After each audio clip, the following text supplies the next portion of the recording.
Hi, Zaris. Hi, Minicall. We'll get started here in just a minute.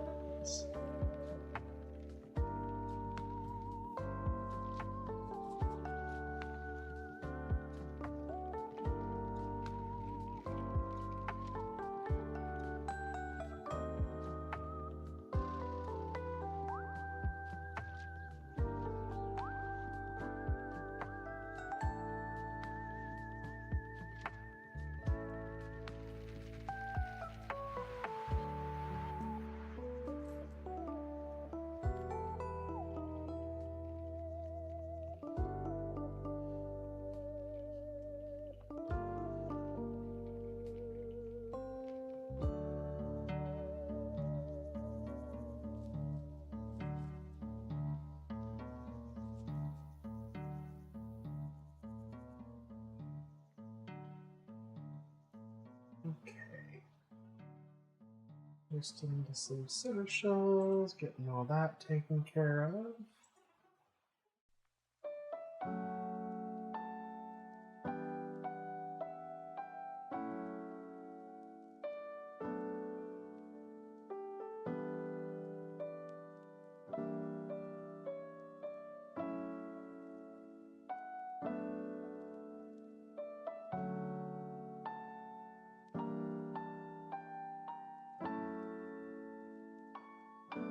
There we go.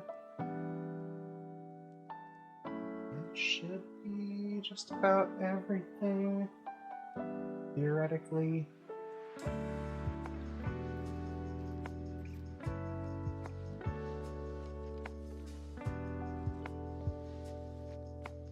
How are you two doing today?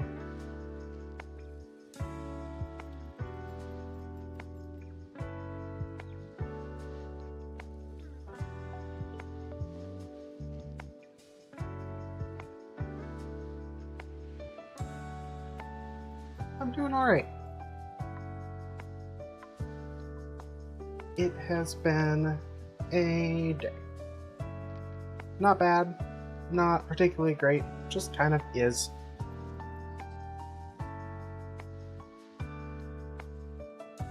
Let's see, one more place to post here.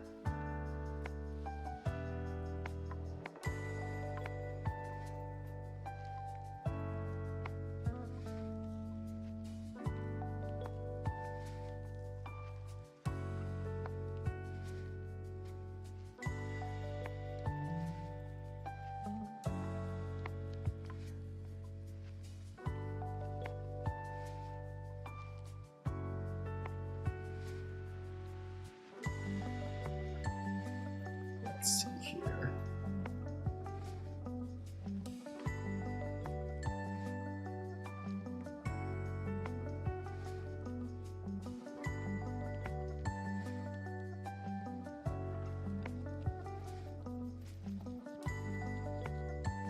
There we go. Let's see if that works.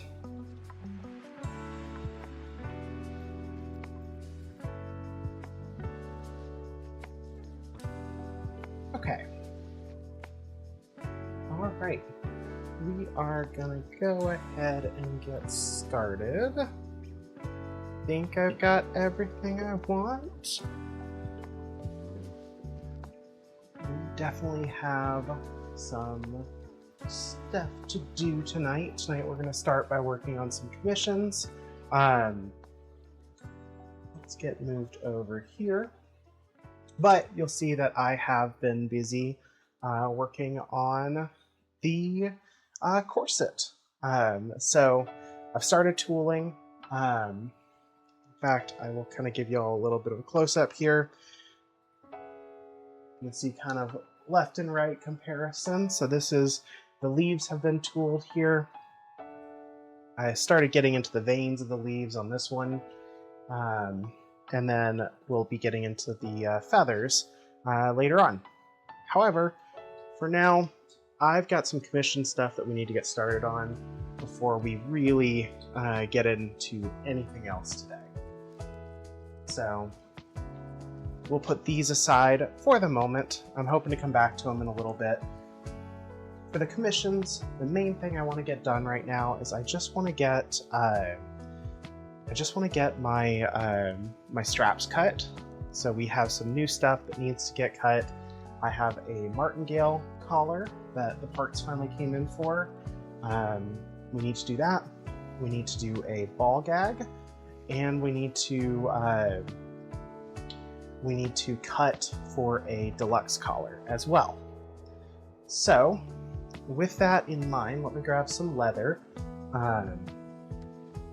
We'll start with the ball gag and the martingale because those are at the same width, meaning I can use the same setting on my strap cutter. And I already have it set up to the proper width for that. So all we really need is the leather, which I'm grabbing right now, and we're good to go. I say I'm grabbing it right now, but then I'm like having trouble finding what I need. Let's see here.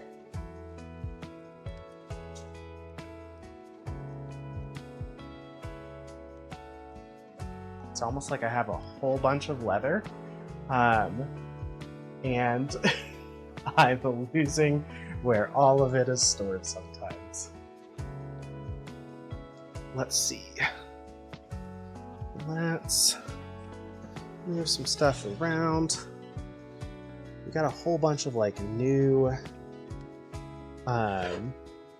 colors and stuff recently, which is great, but it means some of the older stuff, or the stuff that I'm starting to run low on, is kind of buried under everything else.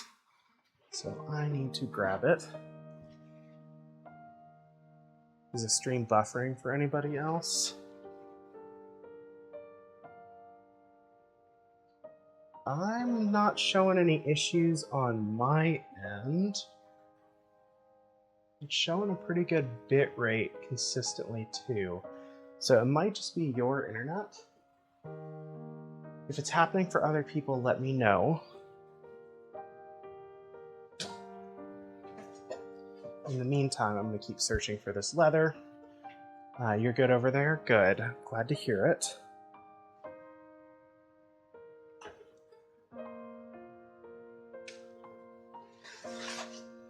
Okay.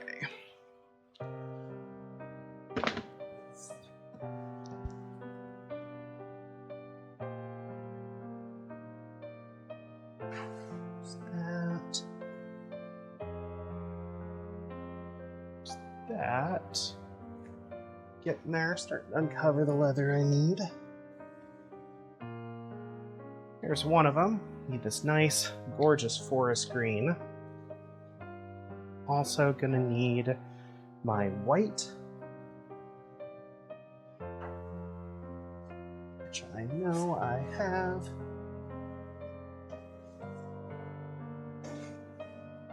Right here.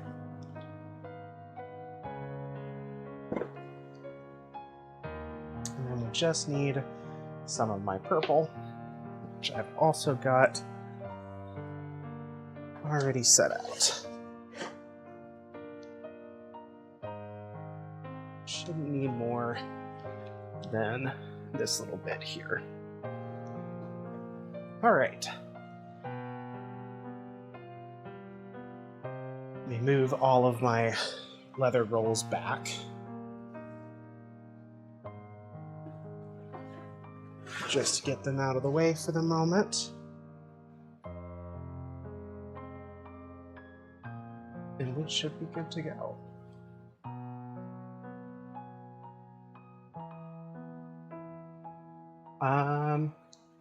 Let's see.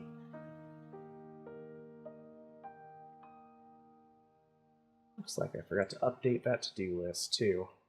Hold on a second.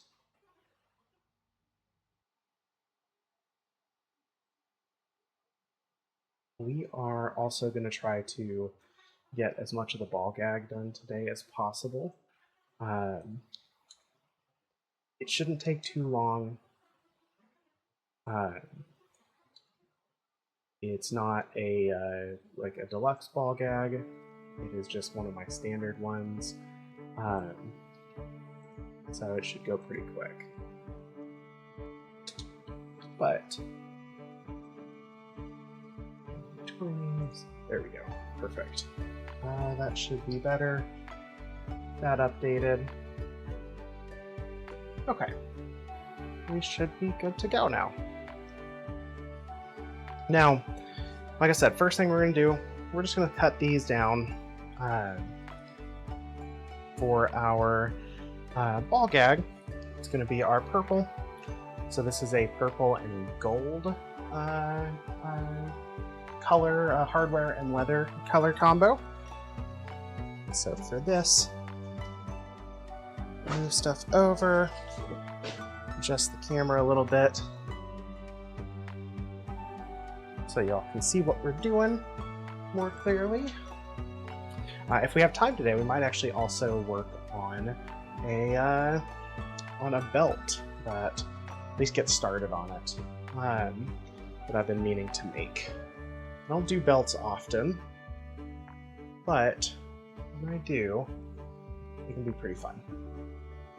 Okay, so we're just going to take the leather here. So move that just like so.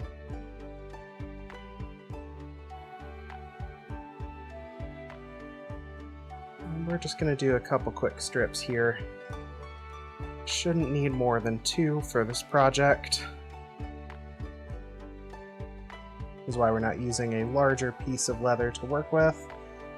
But we really just don't need anything bigger for this. Most of this project for the ball gag is going to be burnishing and finishing the edges off.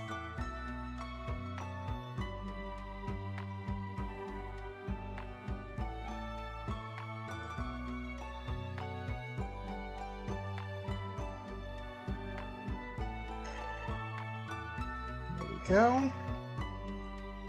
Just trying to make sure that this stays nice and even. We want a nice straight cut all the way through. That's looking good. So just like that, grab our shears over here.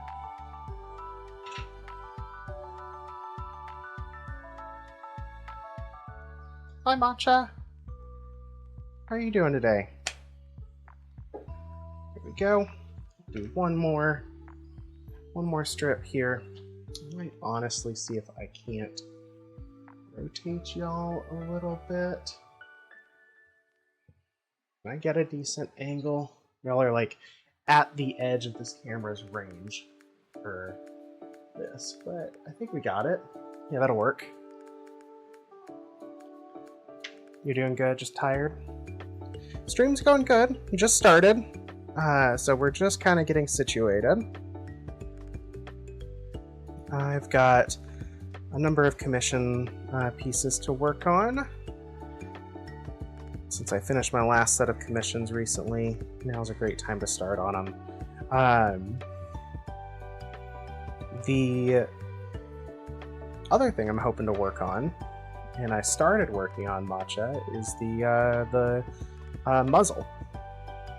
So I kind of paper crafted today and got a rough outline of kind of what I'm thinking. So I'll show you that here in a few minutes. I just want to get this stuff cut first so that we can kind of work on some other things. I don't know if we'll get to the muzzle tonight. I'd like to, but I won't be surprised if we get a little caught up in some of the other stuff. I also need to show you, Matcha, how the tooling's going. I spent a good chunk of this afternoon working on tooling my leather for the corset. Oh, awesome! Yeah, I'll definitely send you a message. Probably right after stream, if I'm honest. But yeah, I got some tooling done. It looks really good. I'll show you here in a minute. I'm actually really excited for how that project's going to go now. Now that I've got a design I feel comfortable with, the tooling's starting to go nicely. I'm going to be really excited to get it stained and antiqued and painted and all that stuff, so I can get it fully assembled. It's a big project though. It's so much tooling.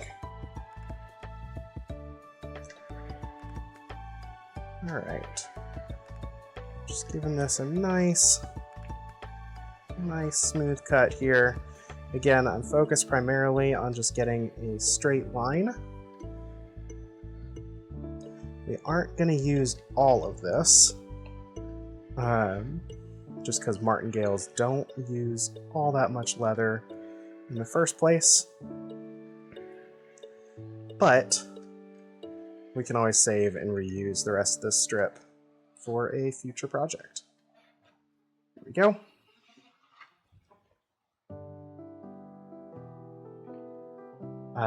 Yeah, I'll show you in a second, because it's kind of wild just how much there is now that I've finished doing the back panel cutting, and now we're into the carving phase.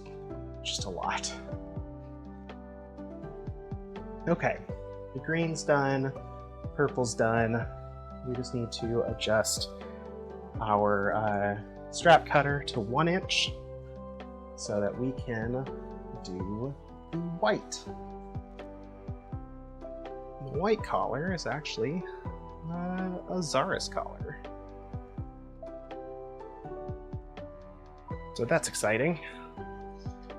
Zaris, your stream working okay? Get it to stop buffering and start working.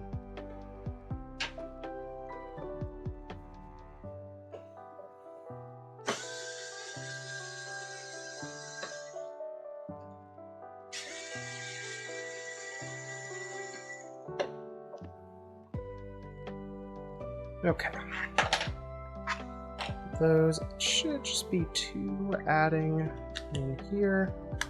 On that side, Moody grab my Blues needs you to hydrate. Hi Moody, thank you for the reminder. I can absolutely do that. Once I feel like I can set this down safely, I will grab some water here.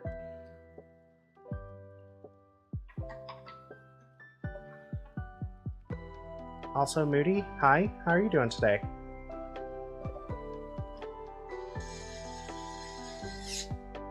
There we go. Alright. I feel like that screwdriver needs to get plugged in and charged a little bit.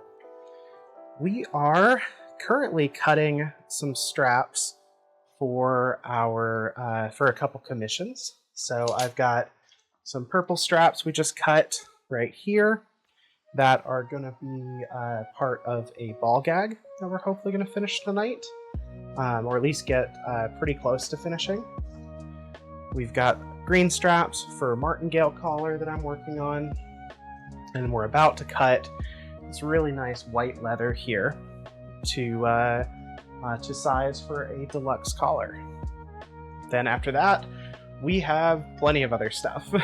I've got my corset that I'll give you all an update on again here in a minute, and we can check out our dragon scale collars that have dried and are looking really good.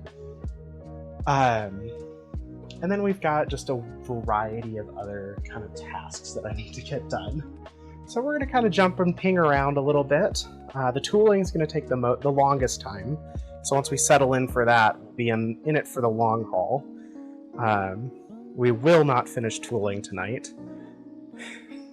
I'll be lucky if I finish the back panels in another day or so. And then we still have 4 more panels in total to go. So we have plenty of tooling to keep us occupied for a while.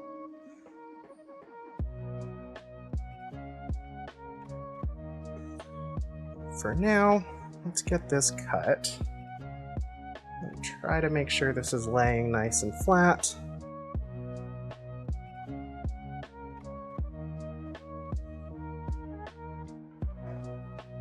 There we go. Make sure it's not catching on anything. My laptop makes this a little bit hard sometimes, so it likes to push into the leather. For larger rolls, it's next to impossible. However, what did I just drop? Probably something important. We'll figure that out in a second. Okay, nearly done here. Pushing everything around.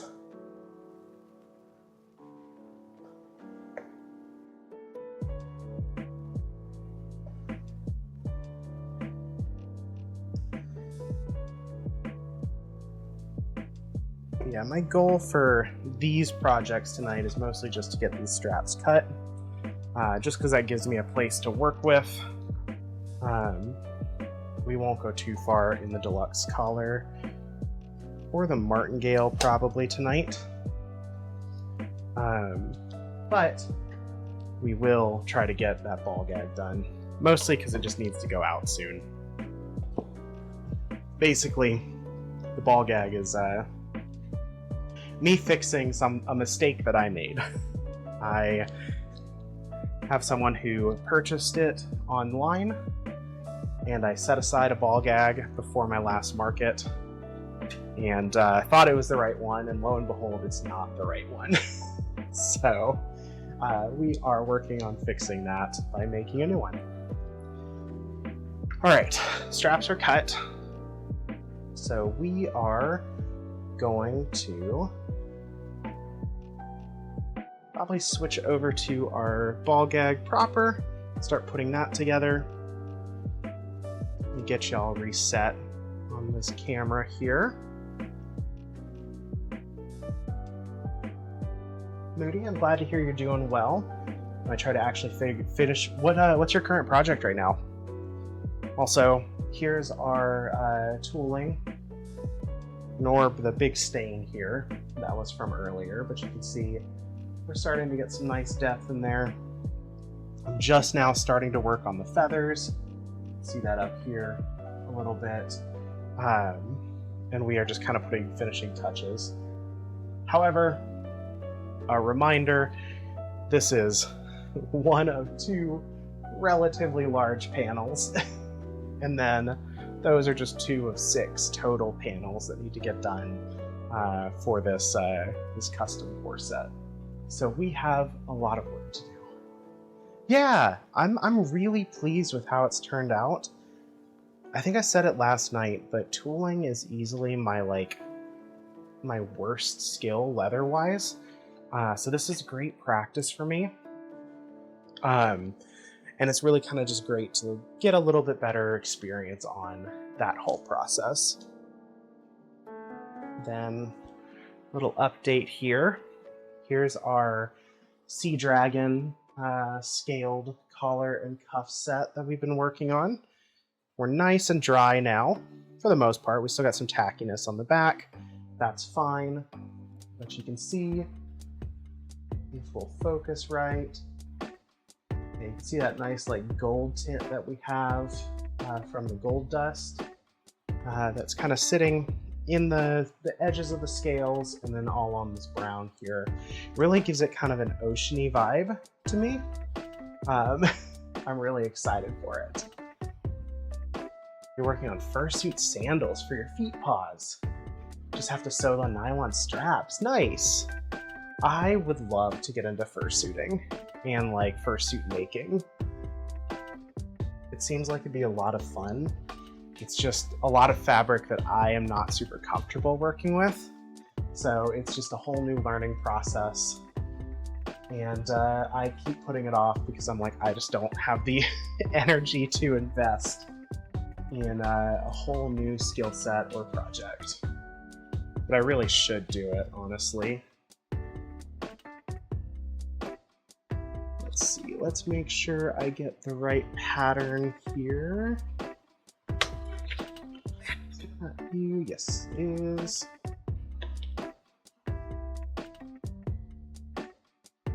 Why finish a project when I could leave 3 unfinished projects in the living room? Because I'm already doing that. I have so many unfinished projects. I really, really need to finish them. That's why I'm trying to focus on this corset, even though it's been intimidating me. Because I'm like, if I don't do it, it's just gonna sit there forever. Also, Moody, I just realized I never took a drink. We're back in our Pizza Hut cup. And we are staying hydrated. Okay. So we are going to mark and cut this just as we need to. We will actually need to cut a little more leather here. Just because I realized that we need to cut some of our really durable black leather, which will be kind of the actual strap for the ball gag itself. So we will do that here in a minute. I do want to pick what's going to look nicest, which I think is going to be this piece right here.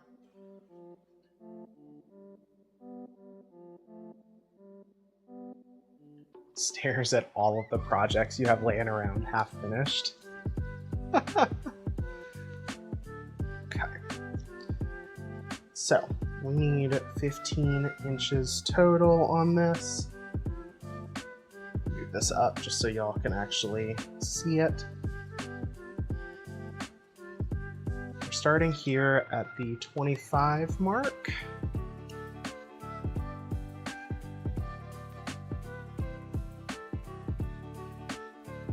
Want to go up to the 40-inch mark for 15 inches. Also want to make sure I have space set aside for that.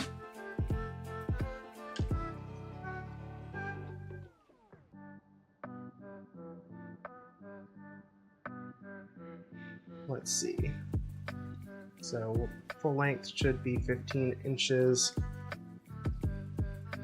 meaning the very end of our gag here will be right here at the 40. I'm going to go a little bit over because there's nothing wrong with that.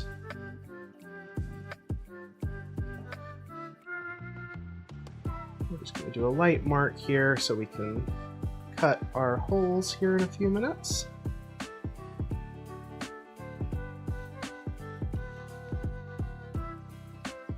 There we go.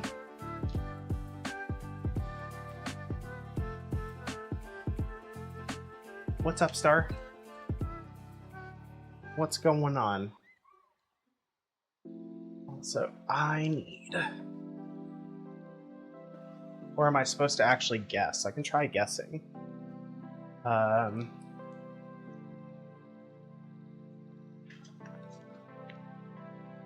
Actually, I'm not even going to try guessing. I don't know what it would be. Alright. Gonna mute for just a second while I hit a hammer.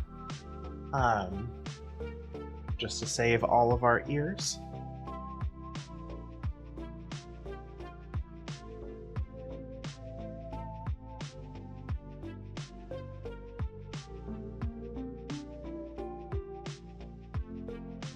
There we go. You have a working downstairs bathroom. Holy shit. Good job. I know y'all have been renovating that for a long time. That's awesome to hear.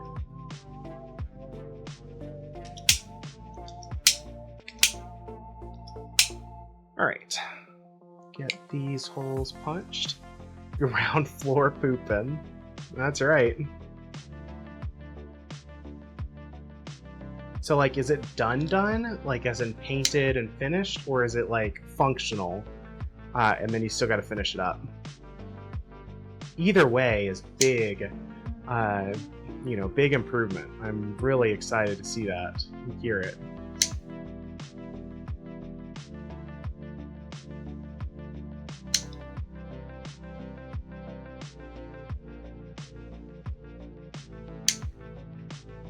Okay.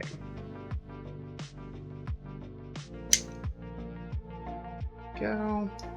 Just get these punched out. We'll do the same thing for the buckle side.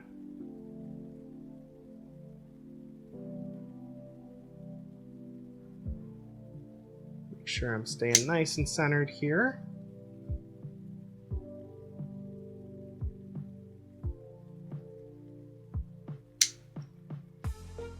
You don't have to struggle. Aw! That's so good. We love having functional bathrooms.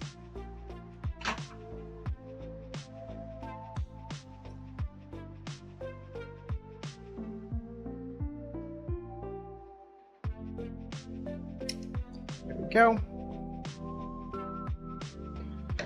So that is one part done. Now all we've really got left is just this buckle piece. Will get marked up.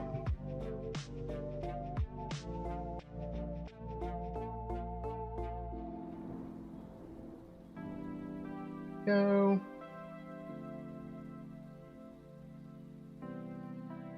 Here we are.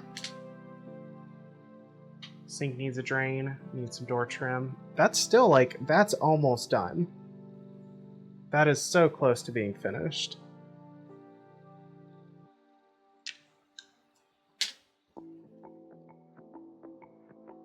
Go.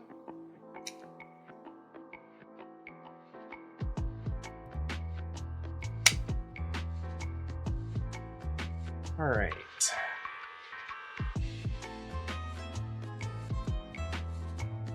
Let's see here. Where did my hole punch go? There you are. Get that going again. Gonna mute one more time just for this last bit of hammering. Should be about the only hammering we need to do today. That's heavy. We will, if we get into tooling, that might change, but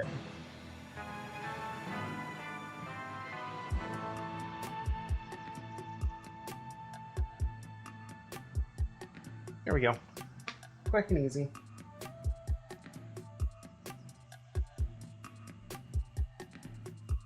All right.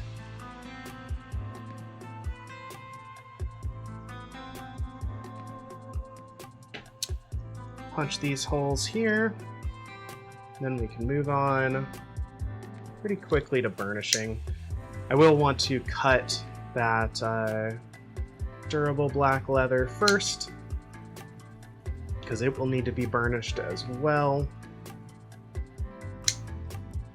I might as well do it all at once, you know?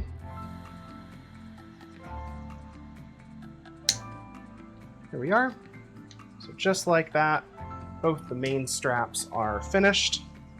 At least cut. This excess can go down there, and we can set our patterns aside.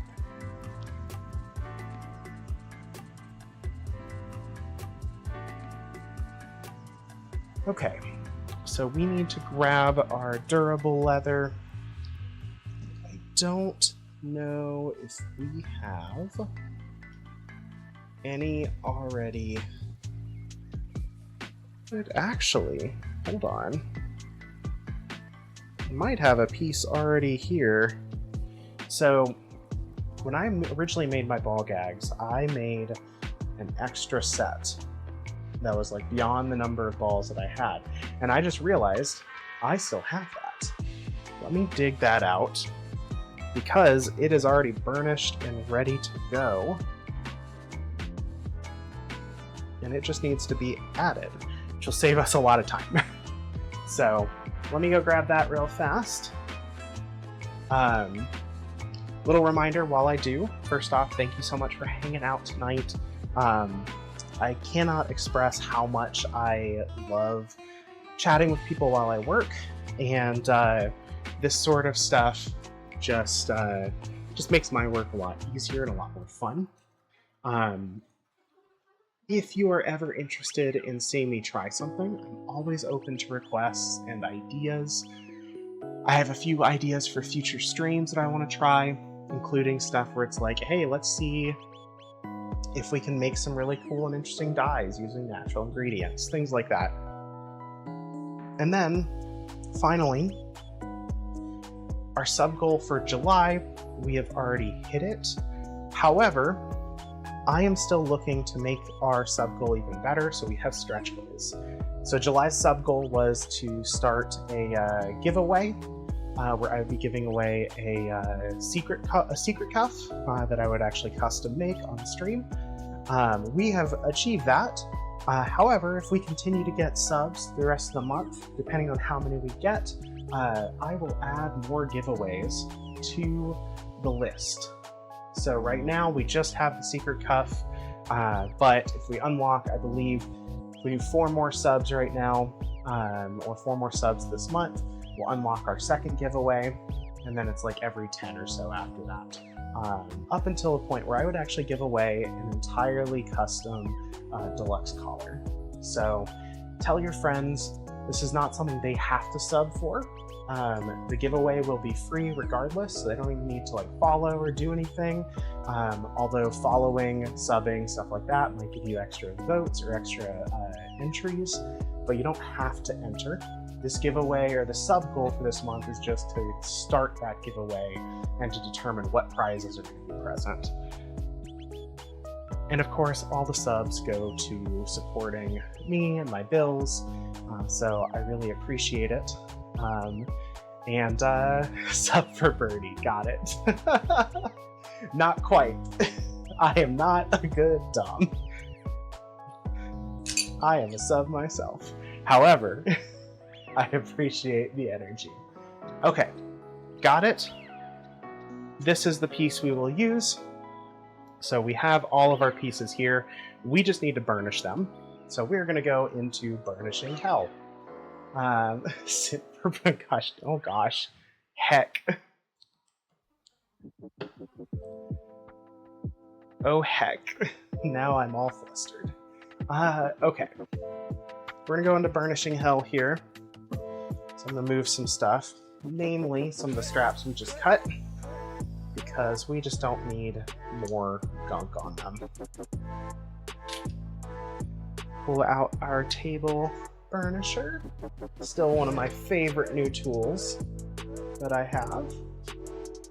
Get this set up.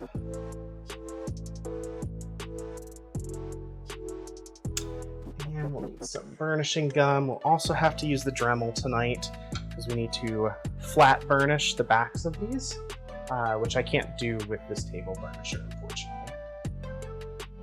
Heck, matcha.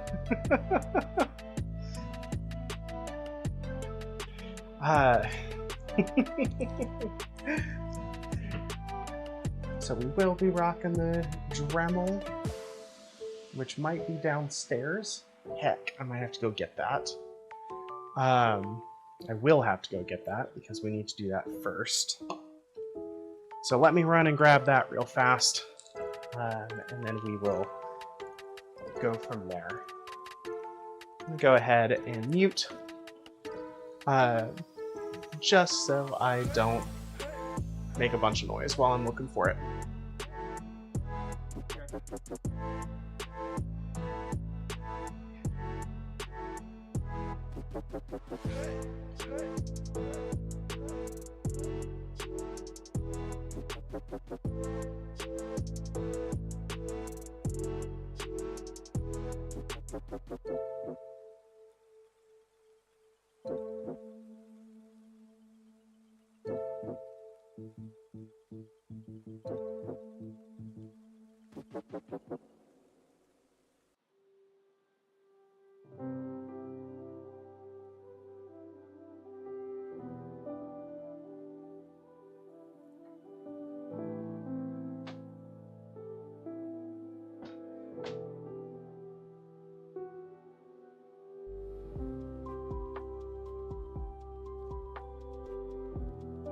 Okay, I am back. Got our Dremel, just need to get it set up here.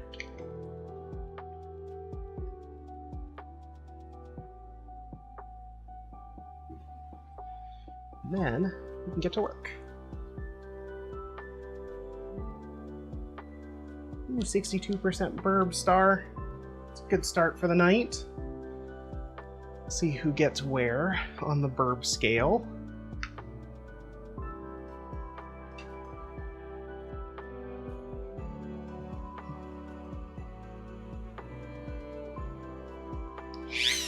Okay.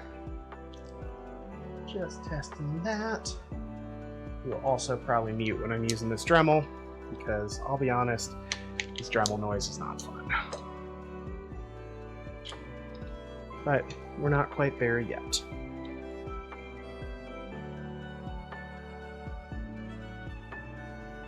Here we go. All right. One of the things I recently got is a nice spray bottle. Just helps us with wetting down this leather. Just helps make it take the burnish a little bit nicer. So go ahead and get some of that burnishing gum rubbed in nicely.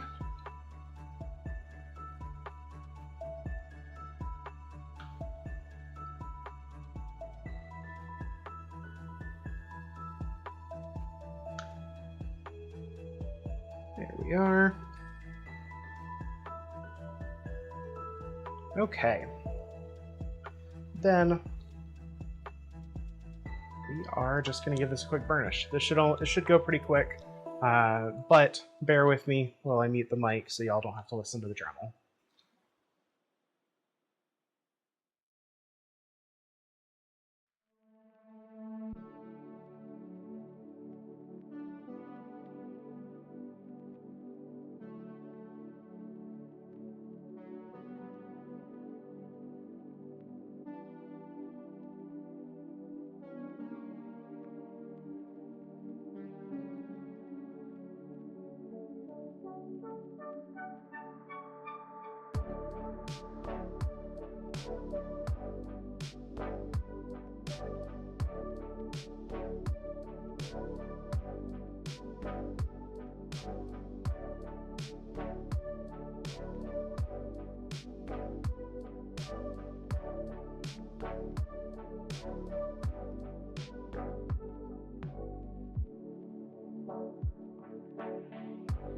There we go.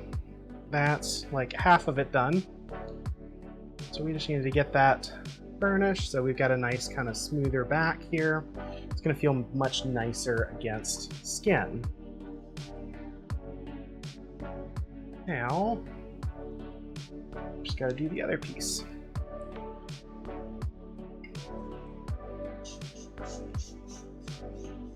I'm specifically not spraying on the desk because I have a towel here, and I just don't want to get the desk completely soaking wet.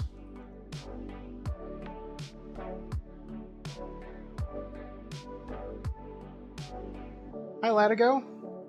That's honestly pretty nice. I'm pretty fond of this one. I just got this one off Amazon too. And it's been a pretty good one so far. It's an actual glass bottle.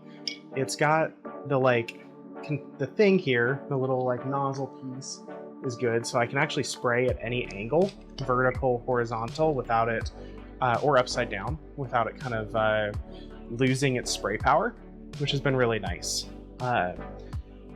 Don't know about the large droplets. I haven't noticed any significant ones, especially when I kind of hold it back and let it mist. However, that's good to know. If there's a hairdresser one that guaranteed doesn't have it, that's a really nice feature.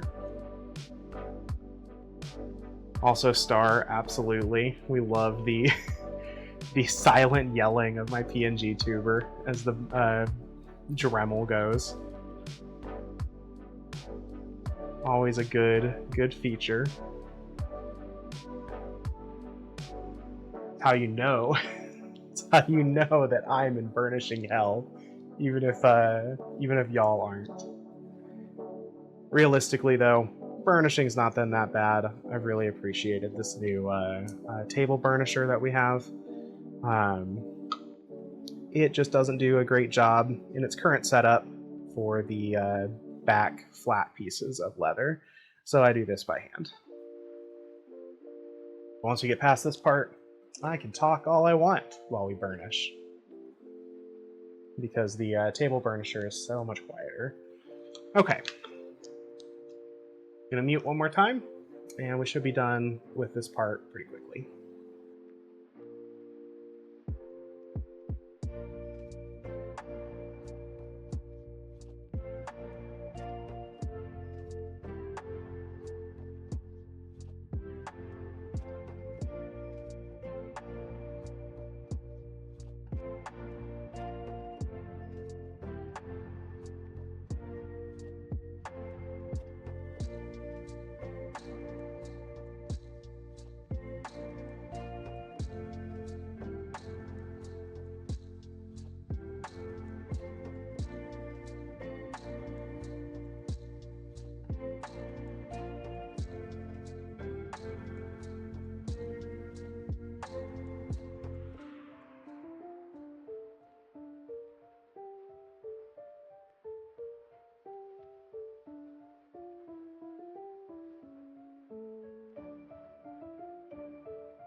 right.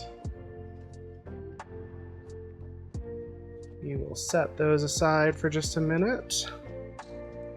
Kind of take a damp portion. I do have a glass slicker. I have never really used it all that much. Maybe I just don't know how to use it to its best effectiveness. But I just haven't had a use for it. At least not as much so as the Dremel, which has worked pretty well. I know they work really well. I know people swear by them, and so it's why I ended up getting one. I just haven't found a use yet. Not consistently. I really should bust it back out and give it a try, though, because I know it's a good tool. And I know that it's just going to be user error that's been the issue. But it's just one of those that it's like, add it to my list of things that I want to do. Right now, I'm mostly trying to get tooling under my belt and get it more confident with that. But that is something that I do want to work on. Okay. With that, Star, your constant blood sugar reader. Hell yeah, glad to hear that. That's going to be really nice. I hope that works really well for you.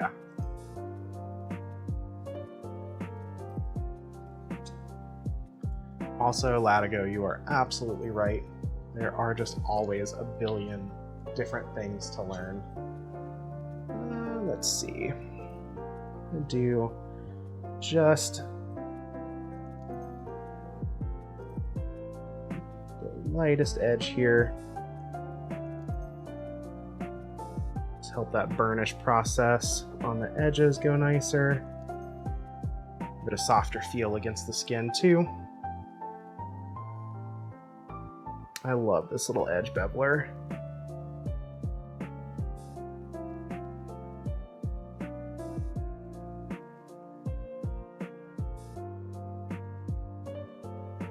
There we go.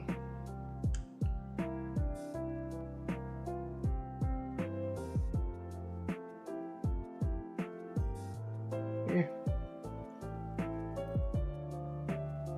Honestly, if I'd been smart, I would have done this beveling before I did the burnishing on the back.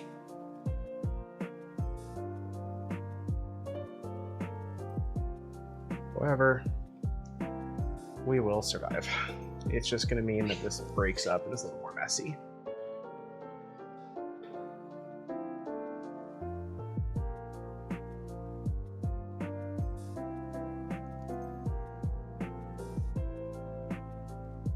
Go.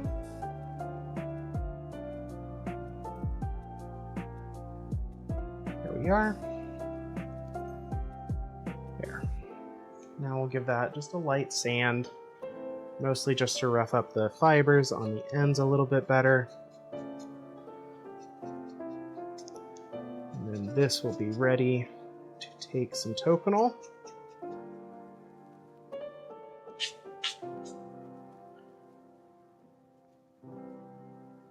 You watched the Springfield leather class on Mexican round edge braid.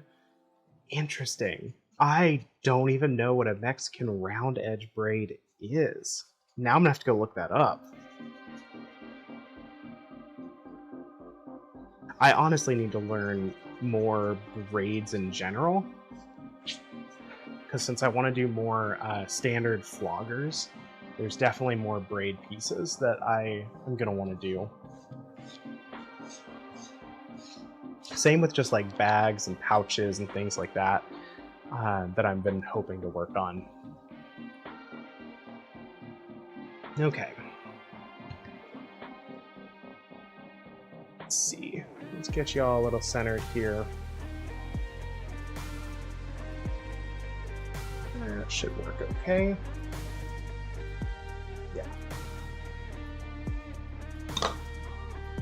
Get our toconol here.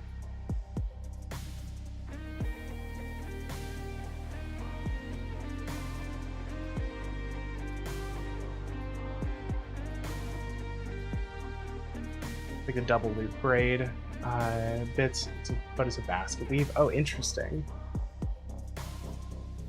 Yeah, I'm definitely gonna have to look that up.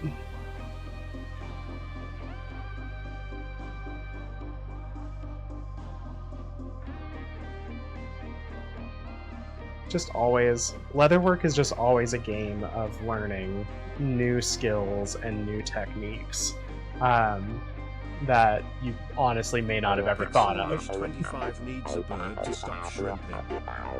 Ah, I can stop shrimping. I promise. I'll stop. Thank you for the reminder.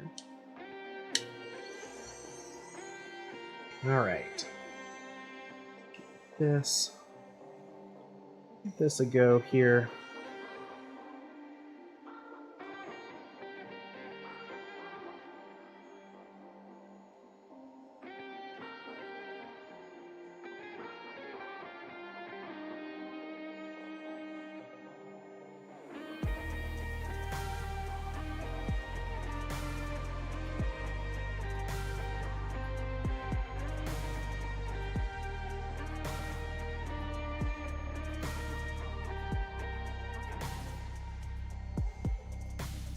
Go.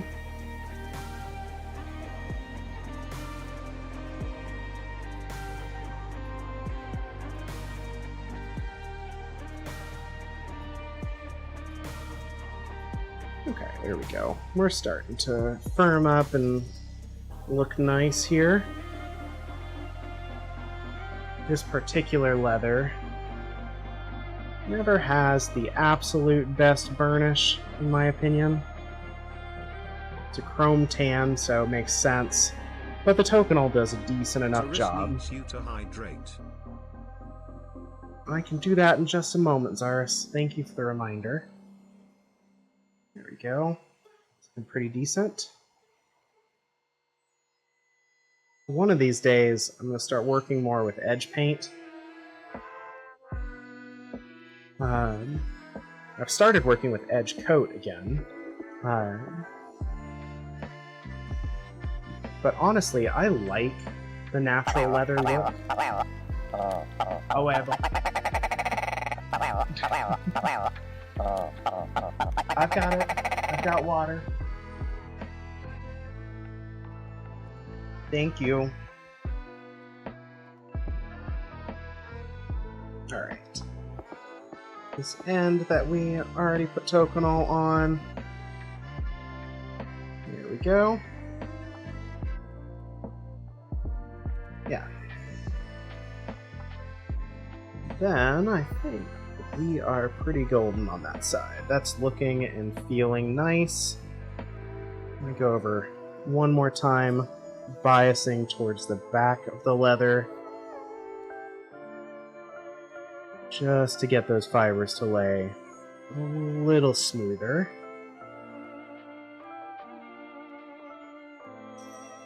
There we go. That feels good. Oh, you're my... Oh, Weibo! Oh, Weibo! Oh, Weibo! I appreciate that reminder as well. Quick little rough. Turn that off. There we go.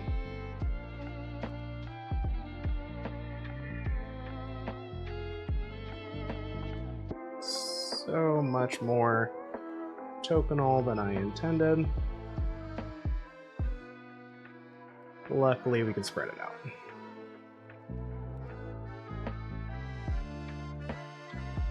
There we go.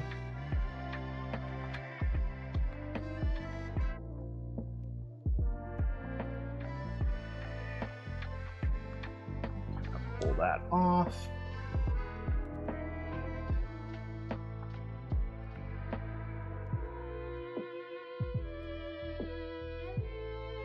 Sorry, that scrolled up a little fast. Hold on, let me read that. See if I can find some Token Pro instead of Tokenol. Okay. It's formulated to uneven chrome tanned edges. Interesting. Okay.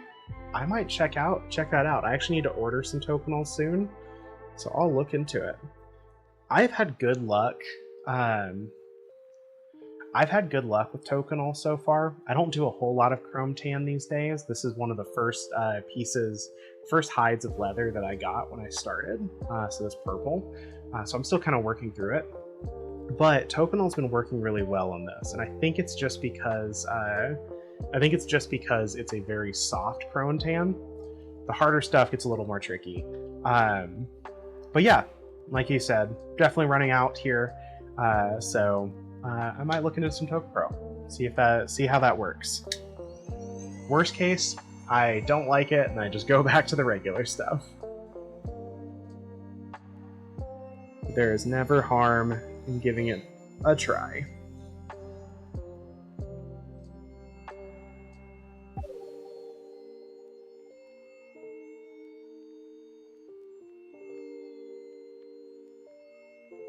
There we go.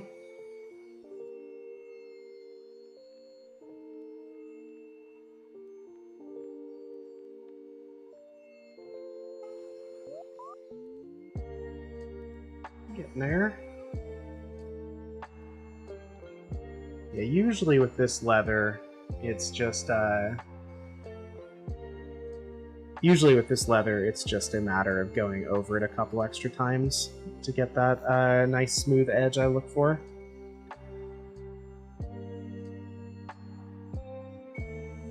One is a bit thicker than the other. Okay. Like I said, I'll pick some up, and then we'll maybe do a test on stream, see how it fares.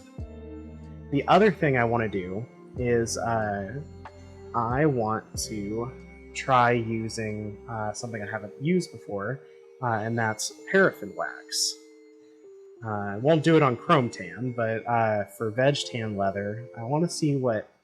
I've seen people get really shiny finishes with like the polish with paraffin wax, and I really want to give it a shot. I actually picked up a little cube of it right here. Haven't used it yet, but that is something that I want to give a go sometime. Zaris, you found out Costco has bulk protein pasta. Ooh, that's nice. We do love a good protein pasta. Okay, that is one piece done. Set that over here to dry a little bit.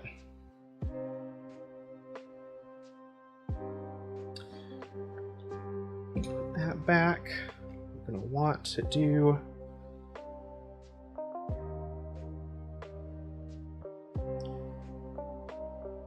our edge beveling first.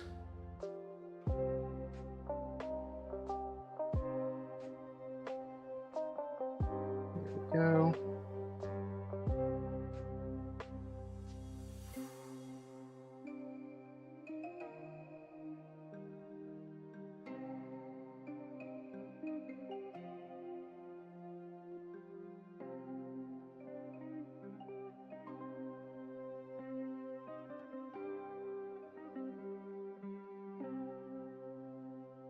We are. Looking good so far.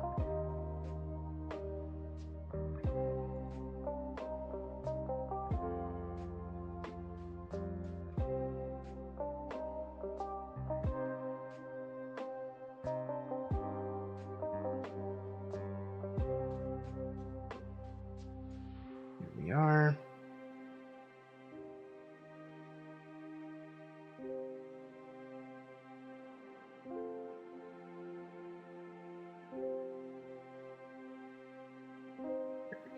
That's the smoother angle to go.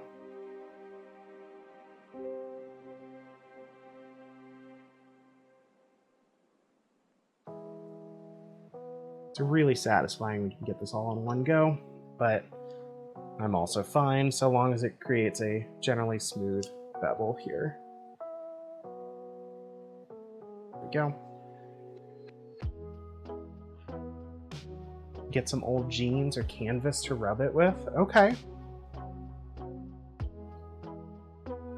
Paraffin's great edge final finish. It makes gloss edges. Beeswax makes a flatter finish. I do have some beeswax too. Picked up beeswax and paraffin. Just start playing with that more. Definitely need to get some good old jeans or canvas to rub it with. I've seen people do that. I just need to get it set up for that. Ooh, some pesto and ground beef. Zars, that sounds delicious.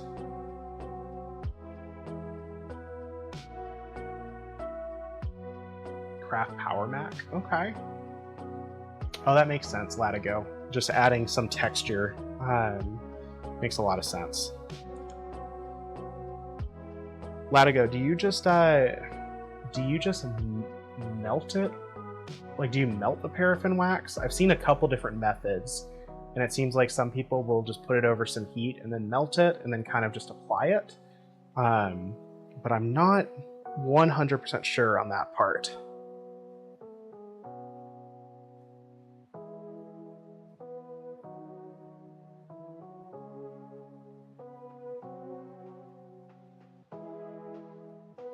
Go.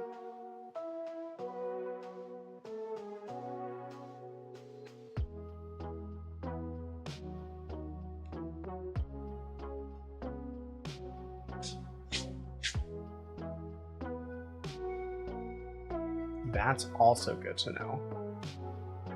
Give me a bowl and just said it was regular pasta. Hell yeah. That's always nice to see. To have like a nice protein pasta or protein item that doesn't taste like it's a protein item.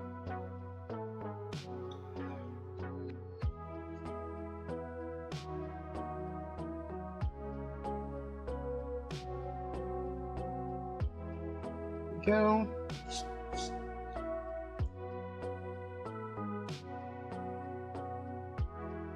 There we are. Yeah, I didn't think to check Walmart for paraffin wax. It makes sense, especially in the canning section, but I just hadn't thought about that. Definitely gonna have to check there next.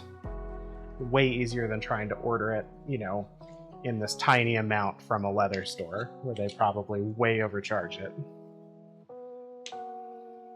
Okay, quicksand just to rough this up a little bit. There we go.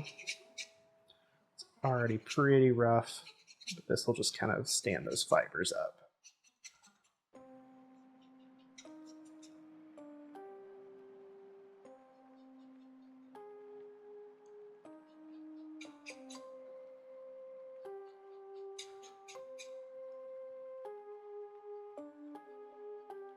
Okay, so just rub the block on the edge and polish it with a canvas. No pressure, just speed. 5 to 10 seconds. Okay, I'll give that a go. It might be something I try to do with the edges of the corset that I'm working on once we get to the burnishing and like finishing on that end, because that will be a really nice kind of finish piece. Really make it stand out just that much more.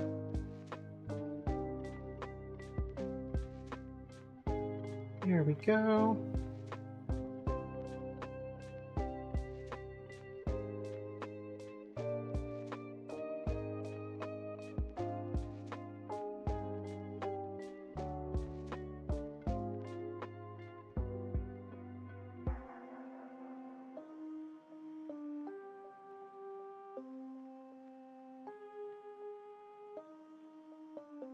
Just get one side of this done here.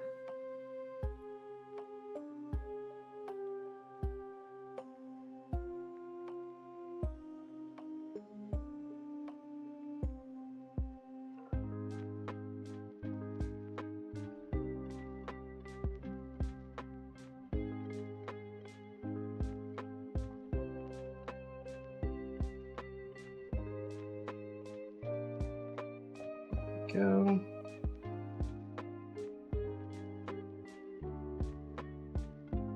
Okay.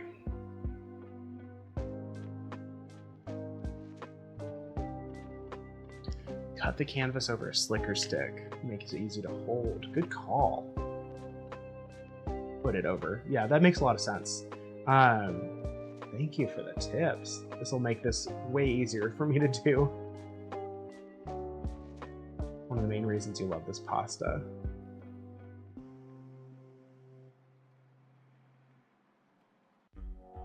All right. Let's give this a bit of a burnish here.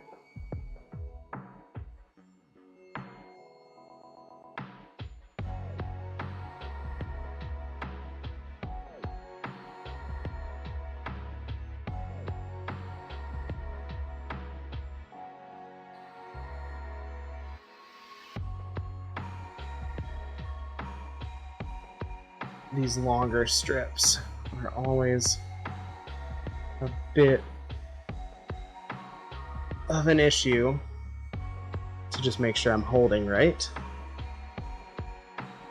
so that I'm getting good contact without putting too much pressure.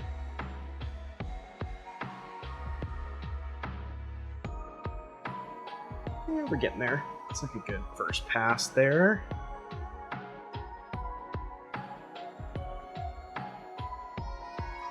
Go through a little more nitty-gritty this time. Go through smaller sections.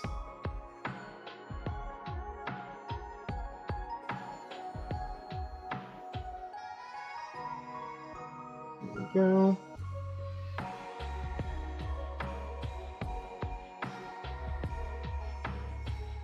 There we are. It's feeling good. I'm not feeling it catch like it does sometimes that first run. Good sign.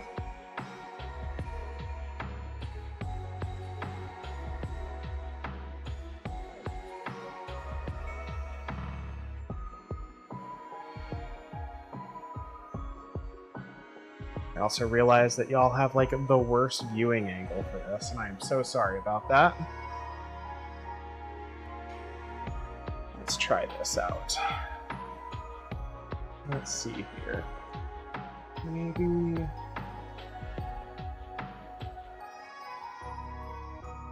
we do that.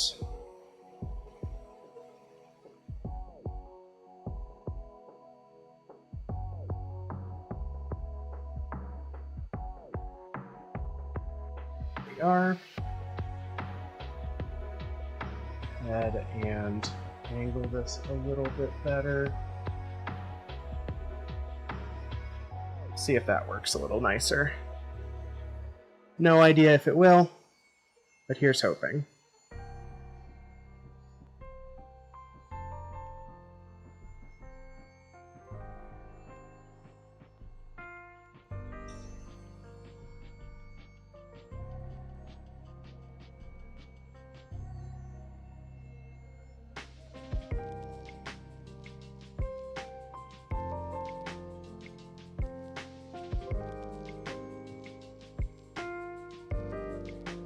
Okay, that's feeling good.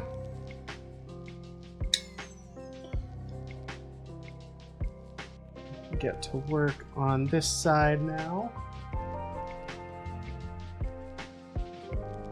See the mess that is my desk. These two things people that know nothing about leatherwork notice are edge finish and uneven or crooked. What is it? Sorry, just scrolled up. Or crooked stitch lines. Yeah. Edge finish is so important to me. I notice it right away now. It's how I notice store-bought or factory-made stuff pretty quickly. And it just bothers me. I know it means like it speeds up the process a lot. And there are certain times where I'm like, hey, you know, this item is meant to be so quick to put together and so cheap that maybe I don't want to do an edge finish. But that's so few and far between. I'd rather take the extra 20-30 minutes to get that edge finish nice. And then stitching, like stitch lines, I feel like that's just a planning and a practice thing. As I've gotten better tools and gotten more practice on like marking out stitch lines, it's gotten a lot nicer. But it's funny because when I add a new tool to my repertoire, like when I first added my sewing machine, my stitch lines got messy again because I was still trying to figure out the machine. But now we're kind of back to a pretty decent straight line again, and I'm very pleased about that because that was bugging me so much.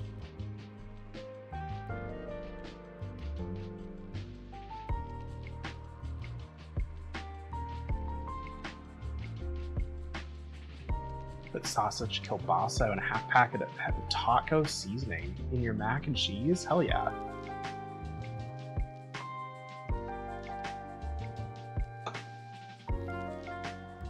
Okay.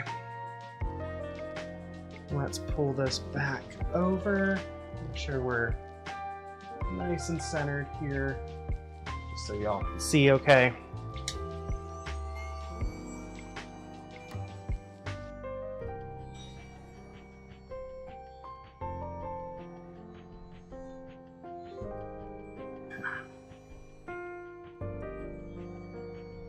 There we go.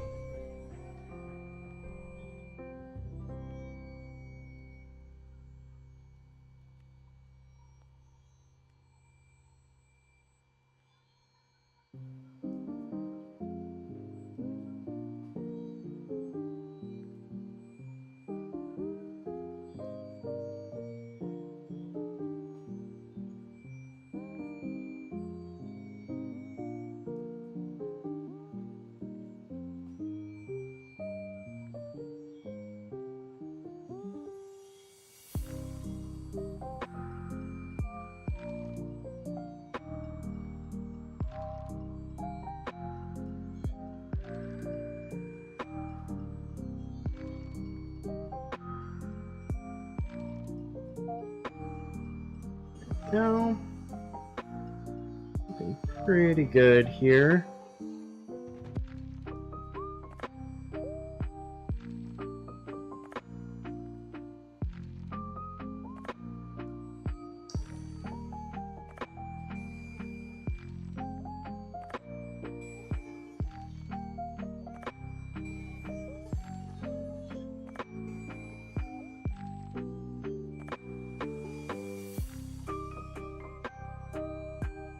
Saris needs you to hydrate.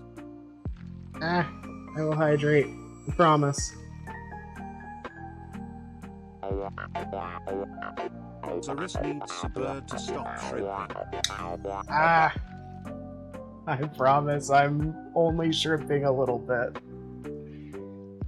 Okay, that turned off. So we are done with that. And get y'all moved up. Sorry for the wonky camera angles there.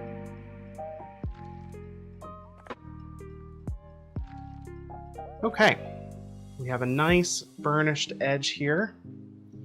I have some water that I'm going to drink.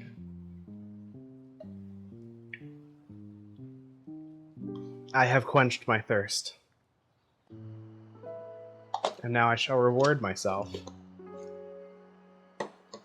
by quenching my thirst for caffeine.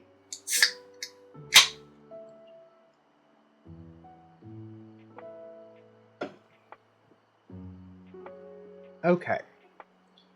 There we go. So, we have the burnishing for this done, which means now we're really to assembly. This is a very simple project. There is no stitching involved, really. It is just going to be assembly time. And so that, we just need a few things. I want to make sure I am getting the right hardware for this. So let me pull up the order.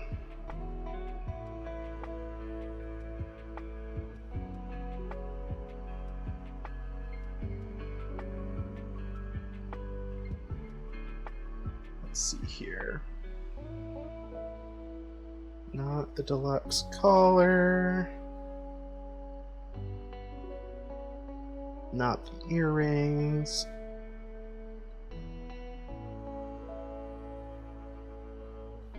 Not the secret cuffs.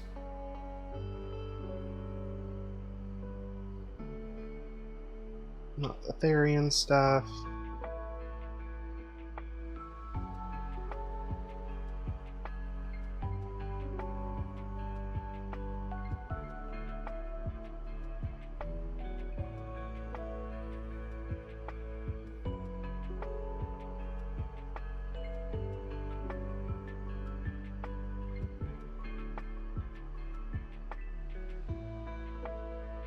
I think it is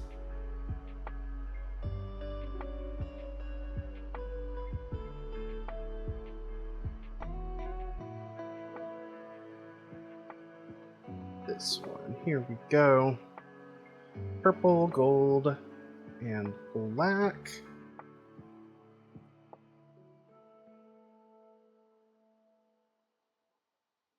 Which would be our black ball. Go ahead and grab that. Gold hardware, purple leather.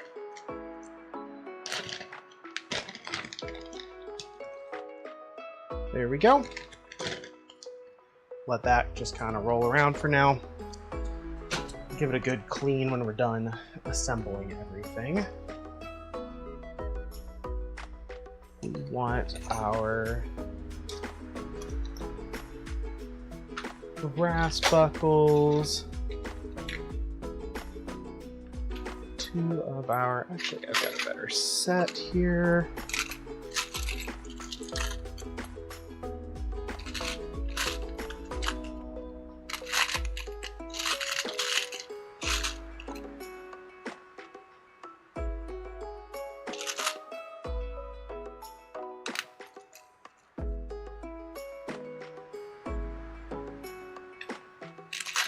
Yep, okay, there we go.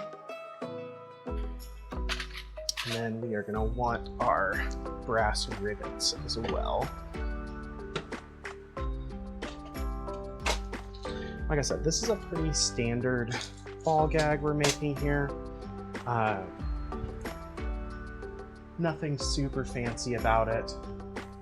Also want our Chicago screws.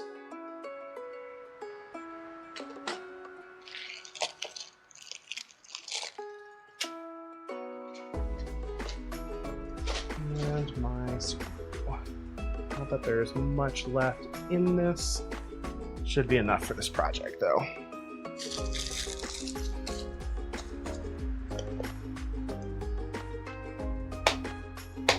Okay, so we have pretty much everything we need now. So what we're going to do is we are going to go ahead and put our D-rings in place.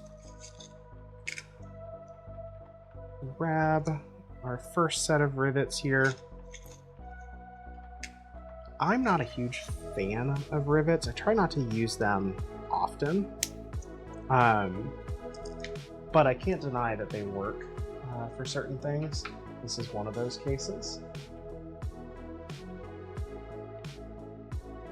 And in this case, they tend to work better than a Chicago screw would for what I want it to do. Do that. We can go ahead and do the second one as well. Return with your liquid refreshments. Hell yeah. What'd you get to drink? I mean, I'm guessing just water, but maybe you got something else. I don't know.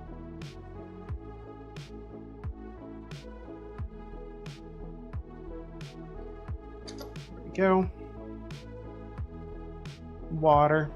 That's fair. Okay.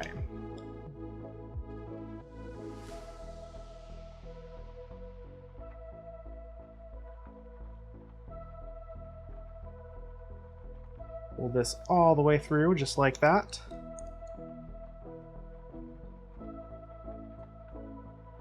Set our D-ring back.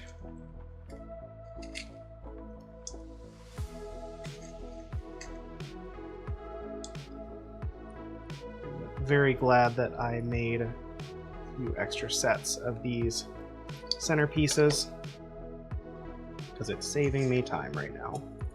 For once, past Birdie did something good for present Birdie.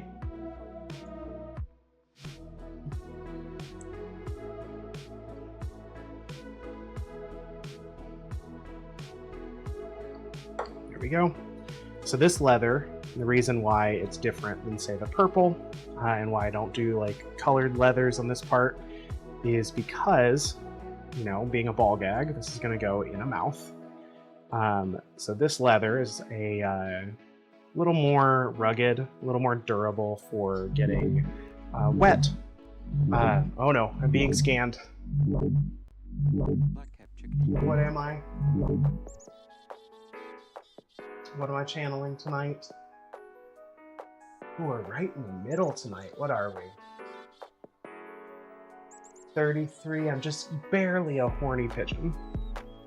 Is what it is. It happens.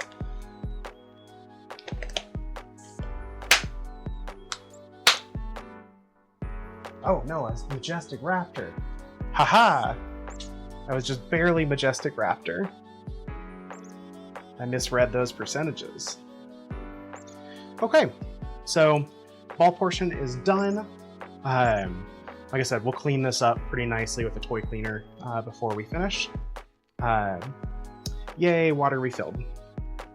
And now, to finish it off, we're really just going to do kind of final assembly here. For the rest of this, I'm not going to use rivets, mostly because, again, I don't like rivets. I don't think they look good. I don't think they tend to last as long.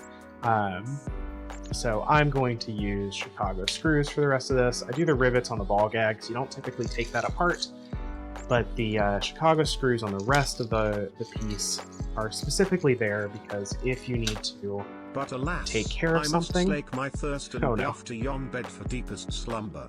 I shall wake on the morrow with hope in my breast that it shall be a better day. Fare thee well, fairest maiden of Aviania. Thank you, Zara. Sleep well. Have a good night. I hope tomorrow is a better day as well. I ultimately do Chicago screws on these. I will still put a little dab of super glue in here, but that's largely because I know it can be broken.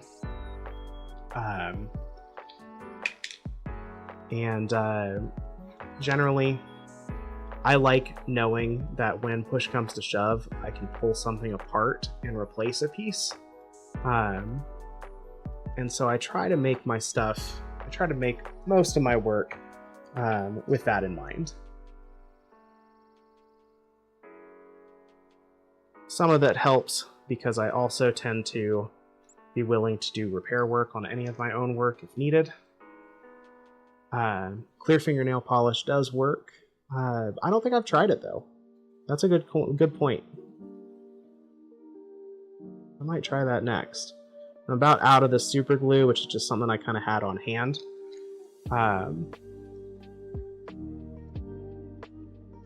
But yeah, it's mostly there just to keep the screw from backing out, which sometimes it will do, given a chance. I didn't realize you couldn't operate while you're plugged in. That's good to know. There we go. One bit done. You always get super glue on your fingers. I've been really lucky so far. You know, knock on wood. I know the moment I just said that, I'm gonna get it on myself. But I've been pretty lucky so far.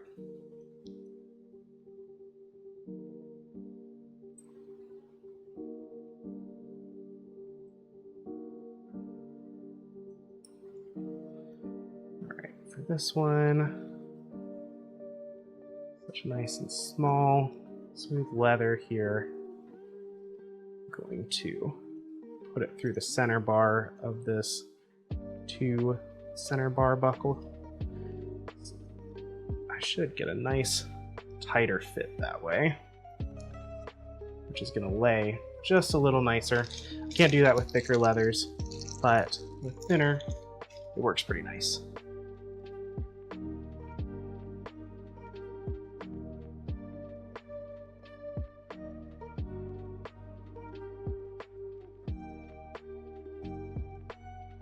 Latigo, where do you get your Chicago screws from, out of curiosity?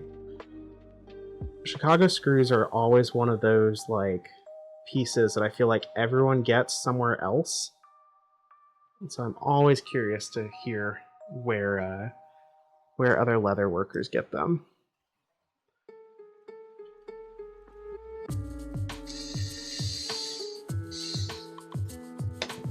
There we go. Okay. Now the last bit here.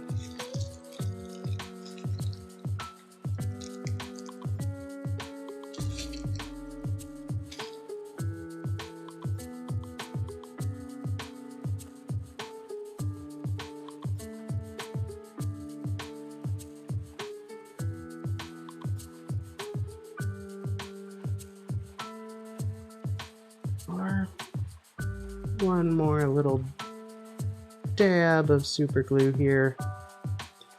Just about all that's left in this bottle.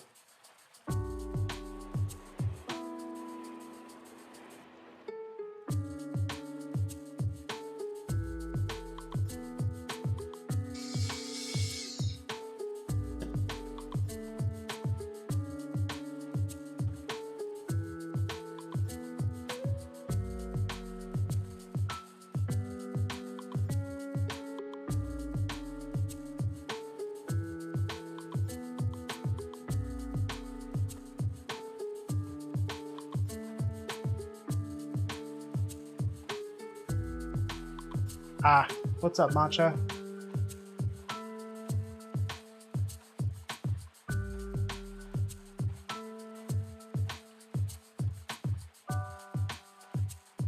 You have returned. You have returned just in time to see me finish a ball gag.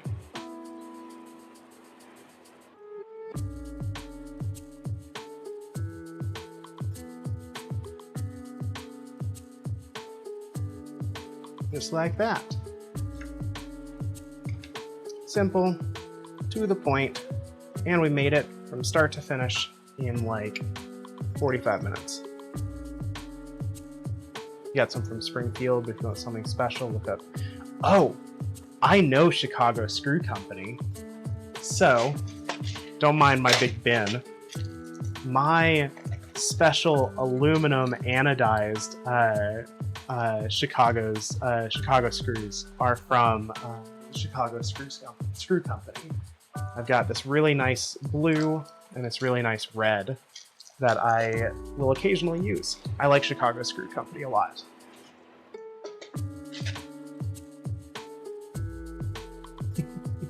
Yep, a lot changed in just a few minutes. All right. Just gonna give this a bit of a wipe down, mostly just to get the gunk off of it.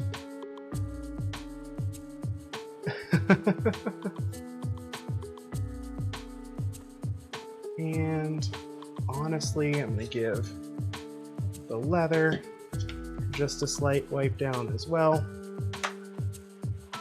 just to kind of clean that up, make that look a little bit nicer. But we'll basically set this aside, let it kind of finish up, and this project's done, which is great because now we are like way ahead of what my plan was for the night, which means we can go back to the fun stuff.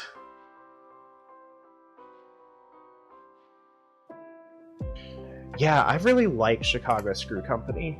They are very lovely. I love that they send some samples. 1/8" post is really nice. As someone who works in a lot of really thin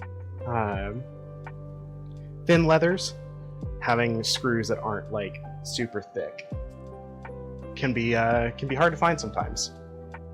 So I am glad for that. I'm glad to see other people are using them too, because they're good stuff. Okay, with that done though, what do we want to work on? What's next on my list, actually? I think we're going to switch over to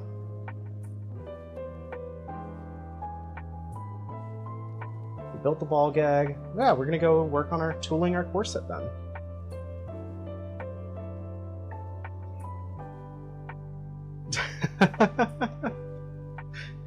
Matcha.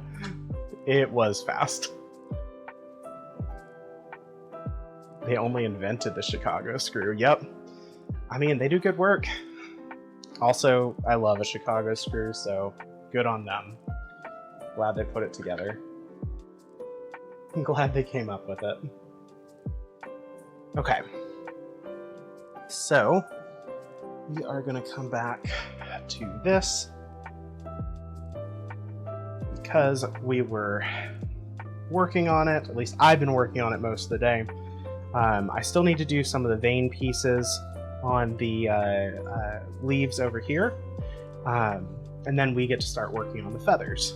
Now, the feathers, if you'll notice, if I get up zoom nice and close here, it'll show we've got some really fine feather marks on this. So yeah, we're going to work on this a little bit. This will have some hammering, so I apologize in advance. There's nothing I can do about that, and I don't really feel like muting the mic for a bunch. What I am going to do is probably set y'all back and just zoom you in. Start at 50, see where we're at. I'm going to be working down here, so let's pull you a little bit further down. Yeah, right about there. That's going to be where, this is going to be where I start. So, you need to find food, probably some mac and cheese. Well, find some food, take care of yourself. Let that dry up just a little bit here. We're just doing some light detail work, so having it perfectly smoothly wet is not my biggest concern here.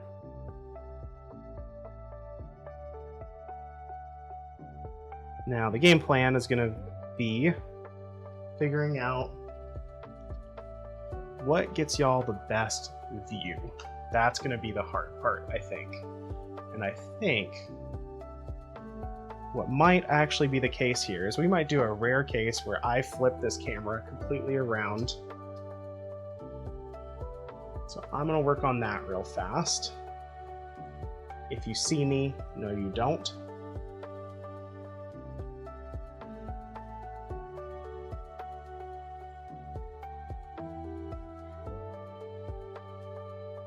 Wrong way. Everything's mirrored now. Yeah, I think this will be a slightly better angle for us because as I work, I'm basically going to be going along like this. And if you want to be able to see what we're doing, I might even go a little bit lower here. Angle you up.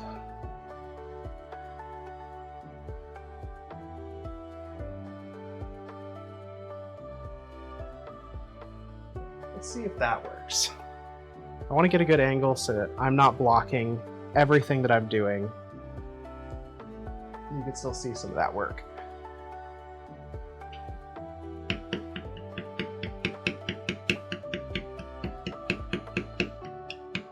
Let me know if y'all can see this okay. I think it's going to be a good view, but I really don't know for sure.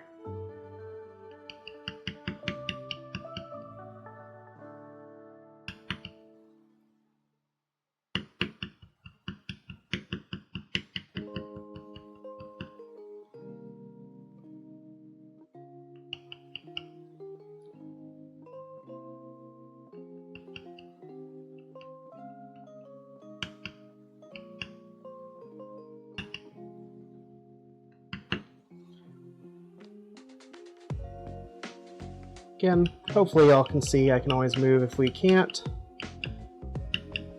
This little bit of work is probably going to take a little bit of focus. So bear with me as we go.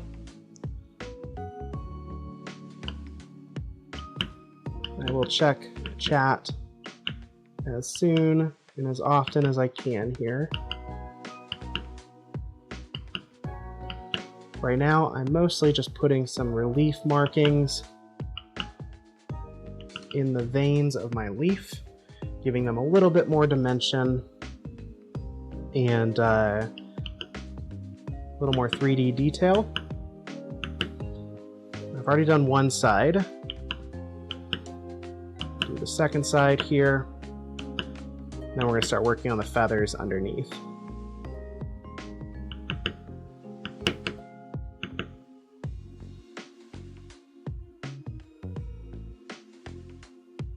Alright.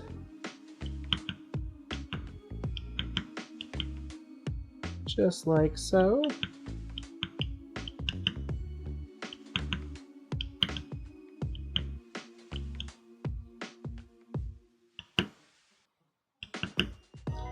And of course, if anybody has any questions about this process, please feel free to ask. I don't know if I will have all the answers. Like I said, tooling is not my strongest skill by any means, but I can at least explain what I'm doing and generally why.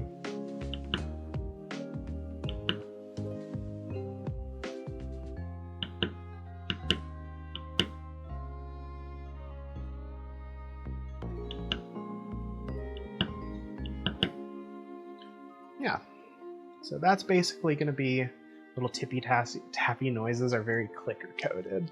That's fair. And that's good to know. Duly noted. Let's see, are we still almost? I could probably go down a little bit here. Yeah, that'll be a little bit better.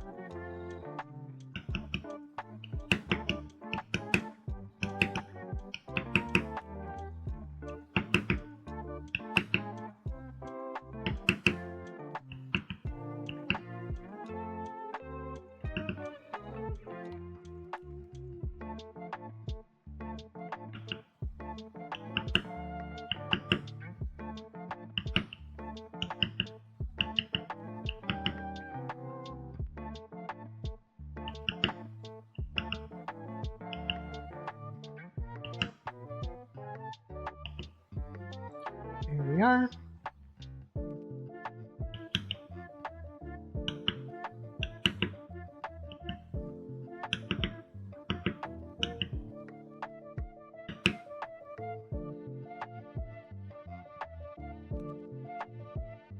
Also, though, this kind of leatherworking was kind of the kind you liked way back in the day.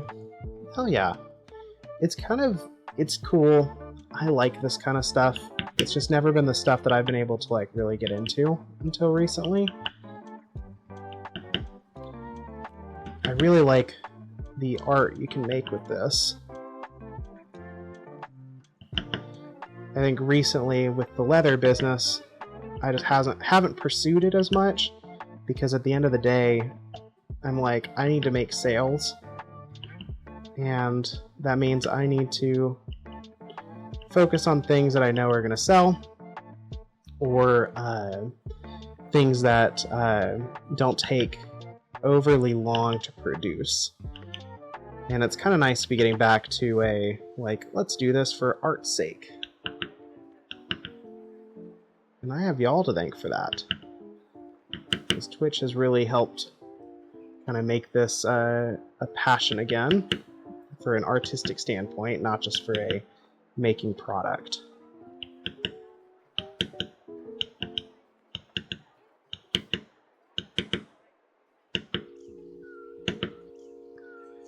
There we go.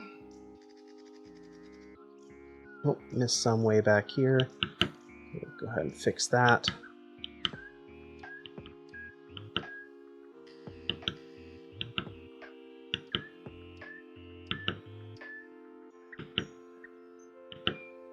There we are.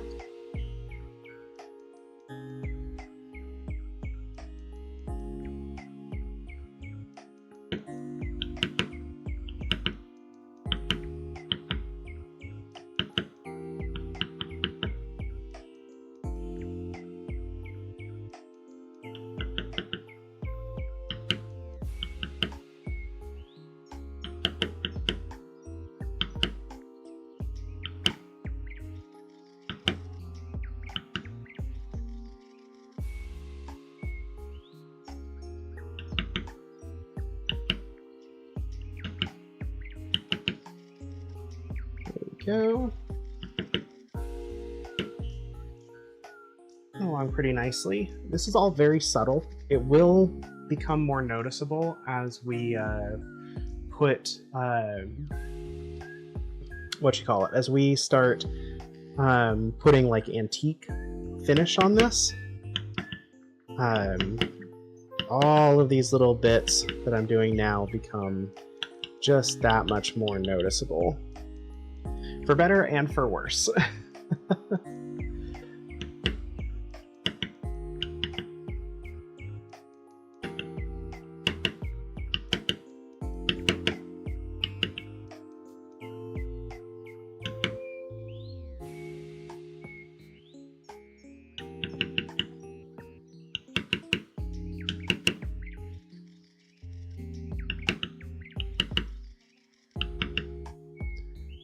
Go. Again, I'm trying not to block the camera. If I do, however, please just let me know.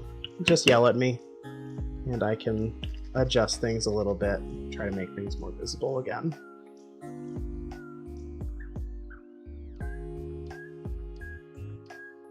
Oh, too far.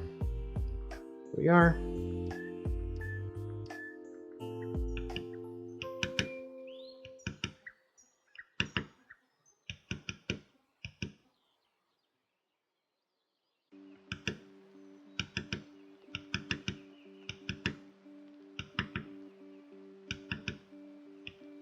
There we go.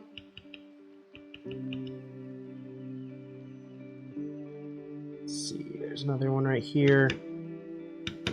I will say sometimes just keeping track of where all the veins are on these leaves, since they overlap each other a lot, can be a little challenging. So we're just going to do our best.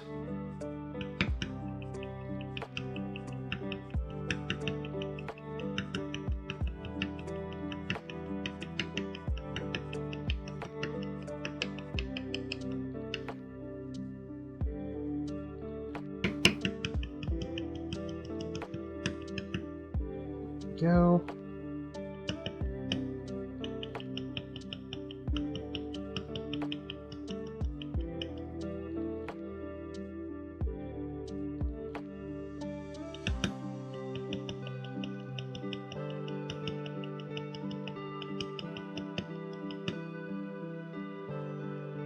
Go.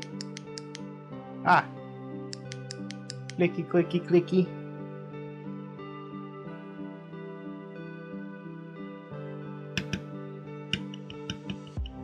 I did have a friend tell me yesterday that they are going to start clicker training me to take compliments. And honestly, I probably need it.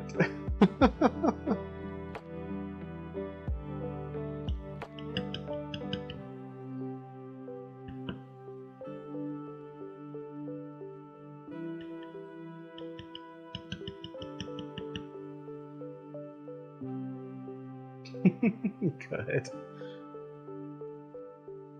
Rude. You're not supposed to agree with them.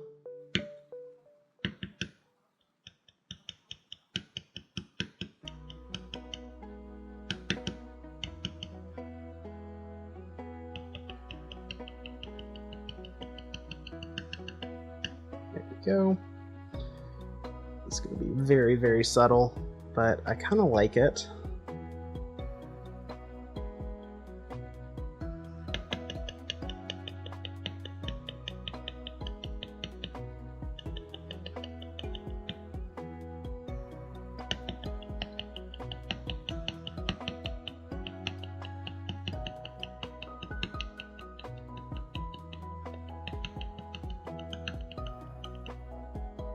There we go. Let's see, are we still... we're getting there. I'm a little bit off-centered here for the camera, but we can always move that.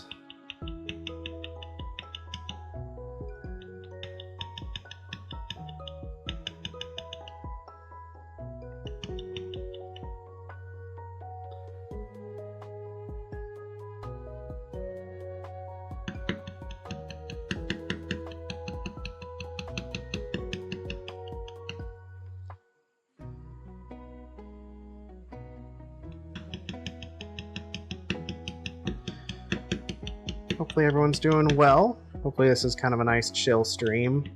Now the tappies are a little interesting, but hopefully it's nice and relaxing.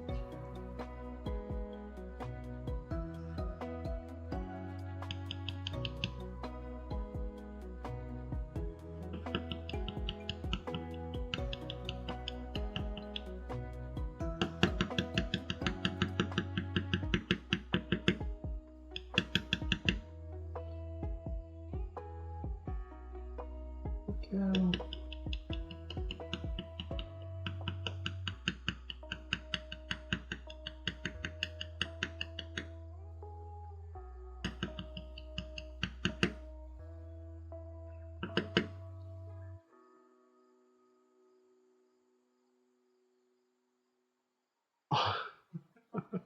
On the cool, they're doing the Lord's work if they can get you to take a compliment.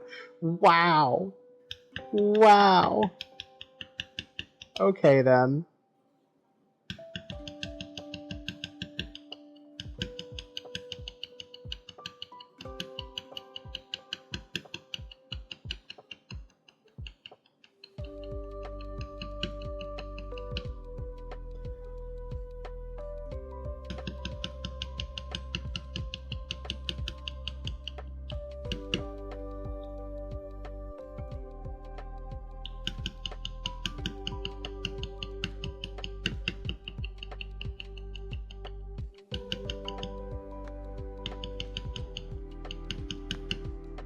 Here we go. That's looking pretty good there. Ain't no fake news here. Feel like I'm being betrayed by Mancha. Not really. I appreciate that the people in my life who care about me want me to grow and to love myself and accept compliments.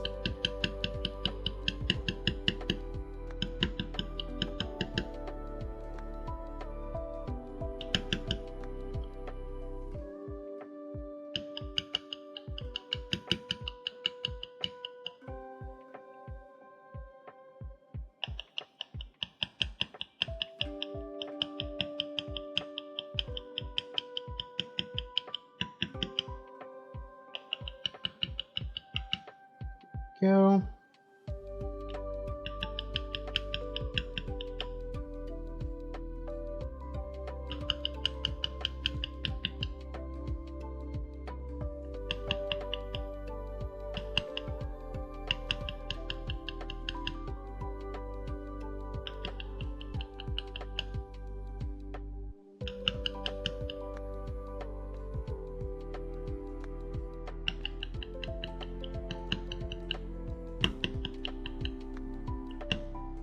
Alright, there we are. Just about done, y'all. We'll move on to the feathers.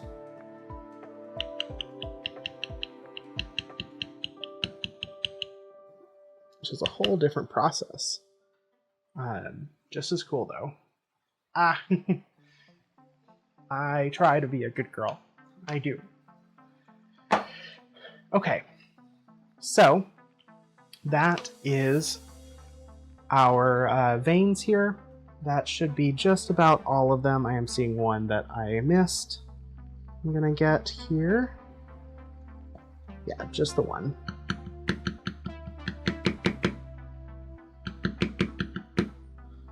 Here we go. Okay. That is the leaves here, which means now we get to work on the feathers. I found that working on the feathers goes best when I work from lowest on the layer level, if that makes sense, up to the highest. So we're gonna start down here since this is the bottom. We're gonna start down here, and we are going to work on these feathers down here. And we're gonna use a cool tool. So this is like almost a, let's see if I can get it on camera. It's like a little microplaning razor set. You just barely see it on my finger here. It creates those really small parallel lines. So I'm going to kind of show that off. Find some of our markings that I know are feather based. And we're just going to kind of scratch into them. Definitely need to re-wet this leather.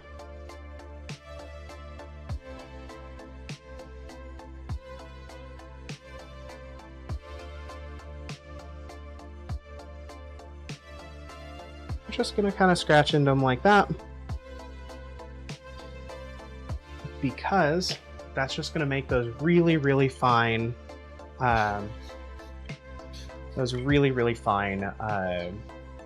micro cuts that we're looking for.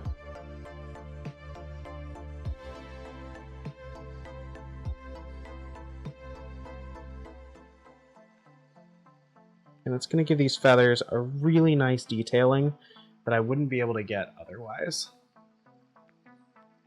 Also, please let me know if y'all can see this, because I won't be surprised if you can't.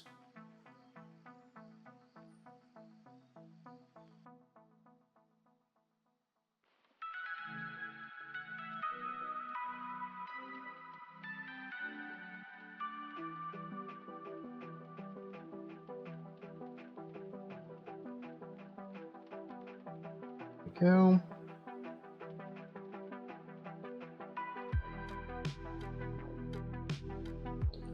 Just like so. Pretty well centered on screen. Are you able to see the marks that I'm making? I guess is my main question here. Because they're very fine. And I won't be surprised if just the lighting or something is not letting them pick up super easily.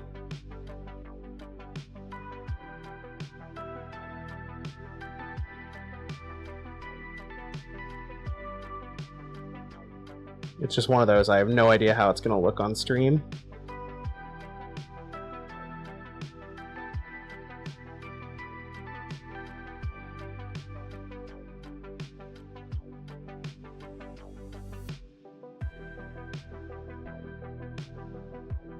Let's see. I think we will go like that, maybe? I'm trying to find how my rotation is going to stay centered on screen and in a way that y'all can actually see what I'm doing. So what I'm doing mostly is going from the center of the follicle of the feather out to the edges.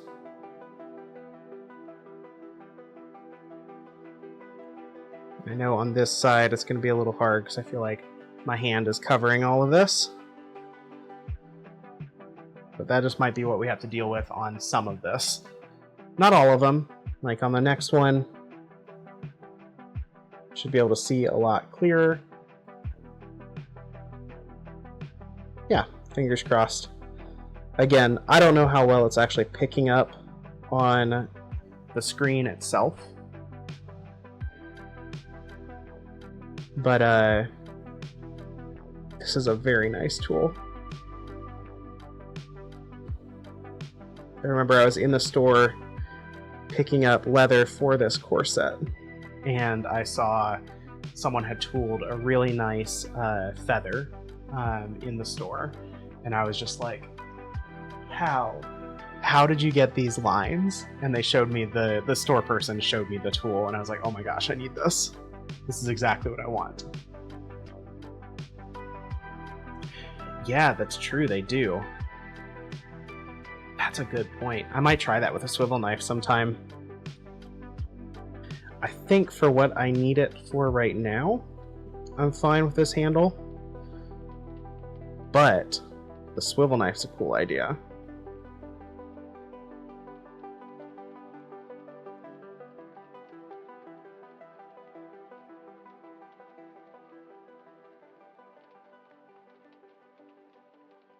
I wish I was more ambidextrous. Can't speak. Because this would look...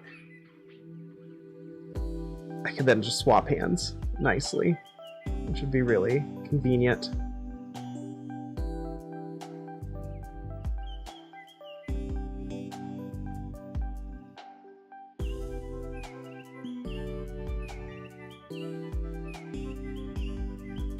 bottoms of the feathers.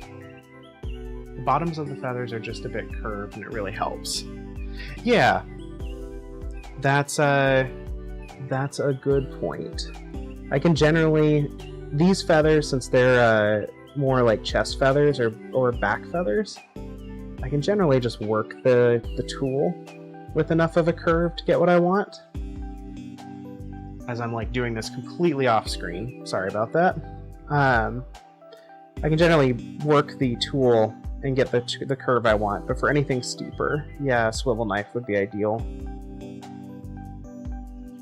Who knows? I might switch to it and try here in a minute just to see how the difference is.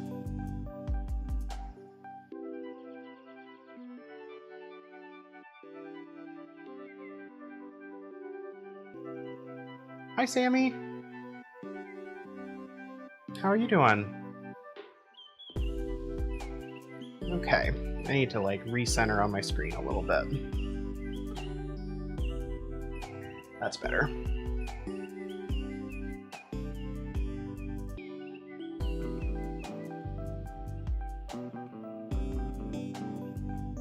Sammy, I hope your day is starting off well. Pleads a fifth. That's super fair.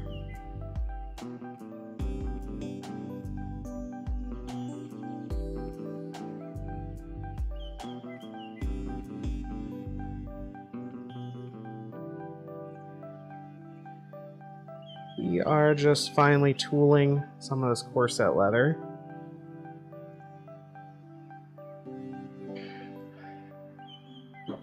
And I think it's going fairly well so far.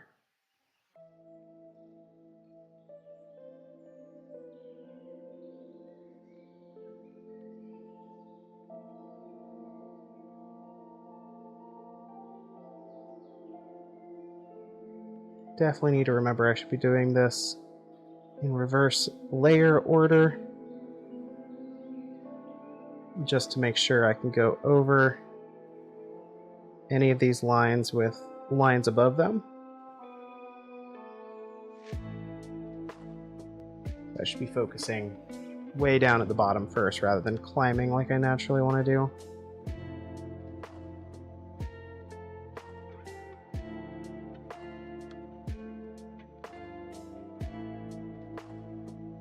Go.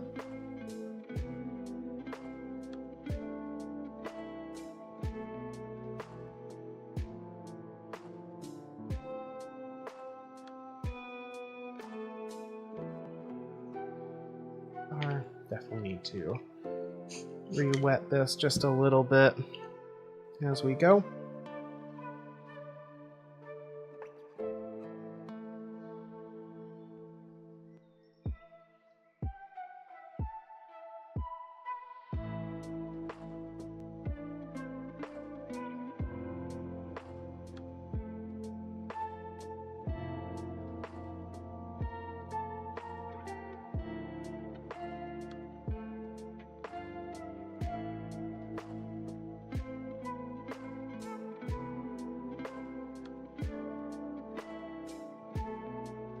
Alright, we're almost done with this bottom layer.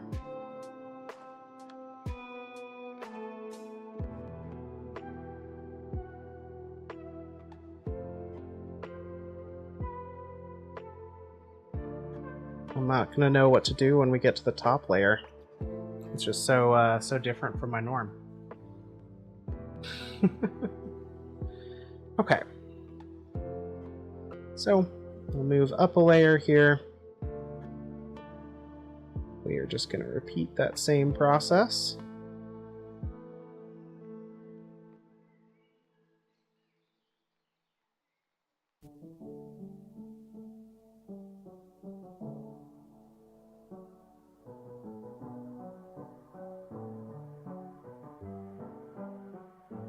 There we are. This is such a fine detail that is probably overkill for this project. But honestly, I love it.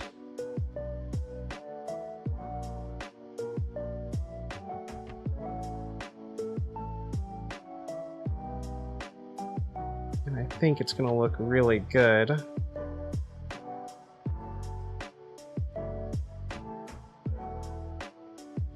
Once it's all said and done.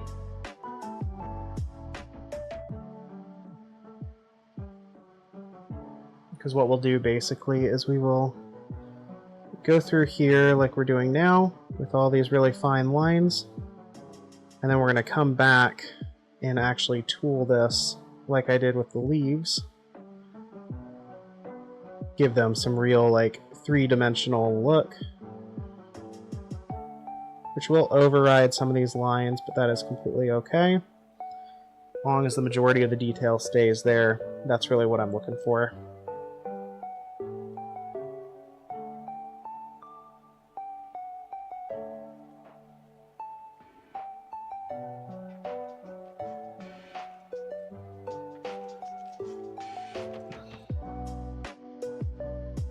Start. Thank you, I appreciate that. I definitely wouldn't quite call this a masterpiece, just because I've seen what, you know, real masters of tooling can do. But I appreciate that, and for the first like major tooling project that I'm doing, I am very pleased with how this is coming out so far. The front panels are going to be wild. I have some more detailed work for those. We have some different designs to do for that. These are just going to be the designs for the back and side panels.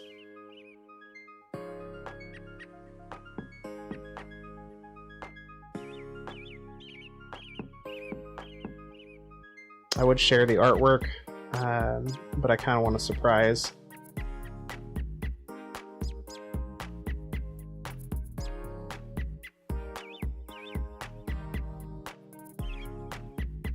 Plus, I don't want to put y'all through having to sit with the lights off while I draw it onto the leather like we did with these.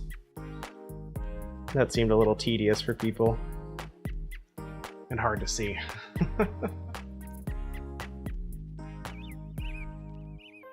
Okay, scooch that over a little bit. A little more water in, let that soak.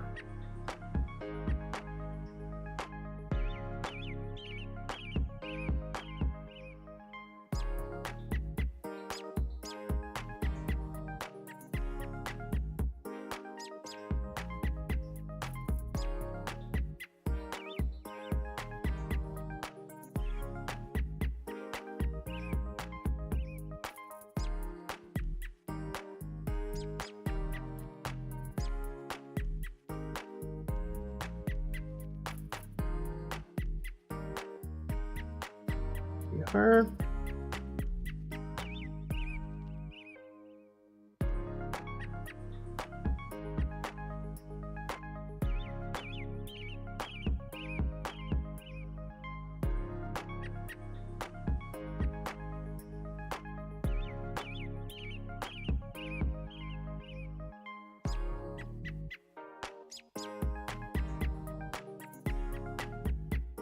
Okay. That is looking good. That is our kind of second row, so we can move on up to the third.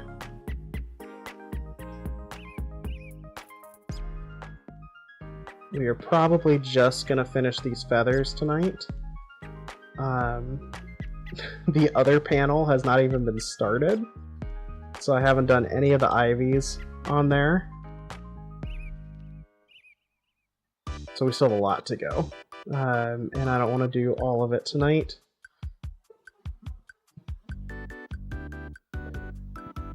So we'll probably get through these feathers and then shift gears, maybe do something else to kind of wrap up.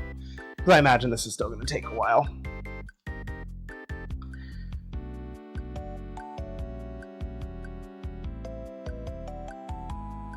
And I'm putting my finger down, mostly to check my camera, so I can make sure I'm still visible for y'all.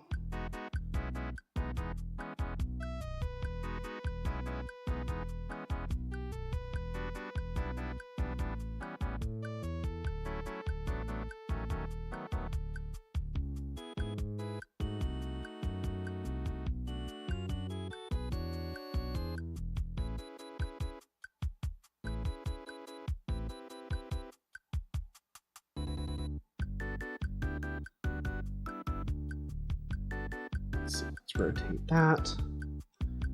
Should still be visible. If it's not, pull it down. There we go. Just be easier for me to work like this.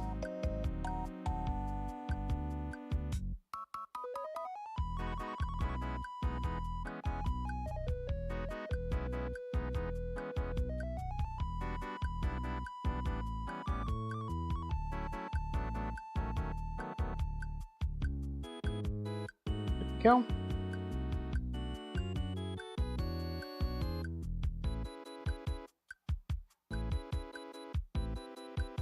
Other way. Again, I still don't really know if this is like super visible to y'all, and I apologize if it's not. Not exactly sure how to get it better with the camera. But hopefully the lines are coming through, or at least some of the excess detail. I know some of it could just be that the bit rate on the stream might be too low to capture some of the really fine details and shading that comes with this. So that is what it is.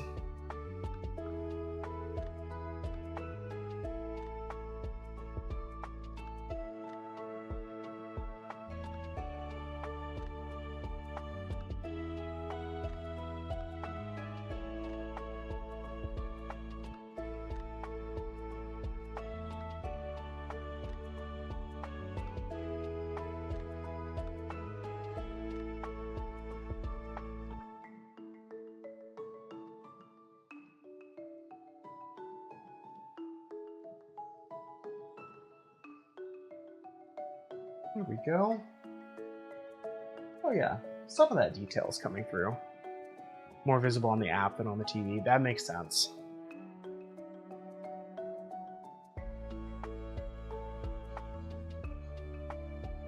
Get that next level watered up. Let that soak for a second. Just so it starts going back to its original color. And then we'll start on the next bit.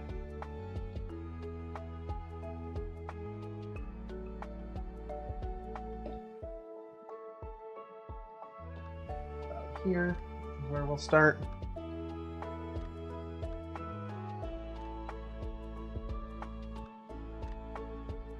I gotta figure out where my lines are on this. I'm gonna say it's like this. Yeah. If I'd been really smart, I would have done this before I even did any of the tooling on the leaves, but I didn't really realize that these would work better. That these feather lines would work better if I did them first. So we are just going to kind of work within the bounds of the stuff that I've already done, to the best of our ability here.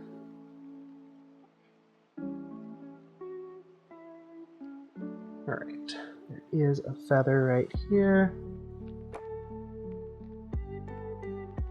Make sure we get... I'm not sure how...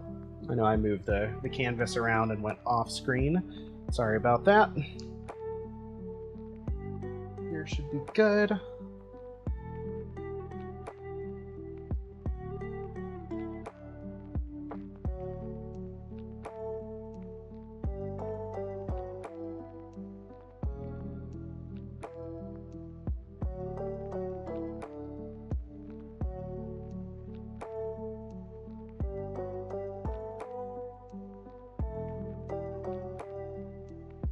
Oh yeah, did I ever show you the book that I got on leatherworking, or on tooling specifically? Because I definitely got a book on it, just to kind of brush up. Now, in leatherworking, a book is not necessarily like a big technical book. This was one of the It's almost like a giant picture book. But it worked well. It gave me some good insight for kind of the order of operations that I wanted to do on this.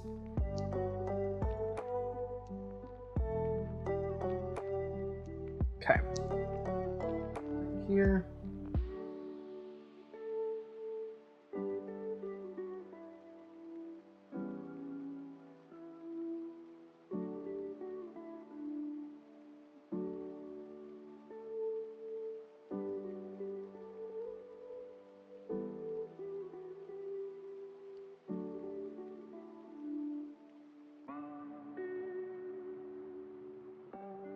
They really are.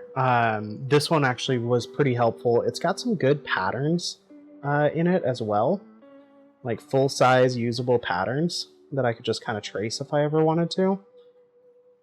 I ultimately did not do that with this. I just kind of took some references and drew out my own feathers and vines,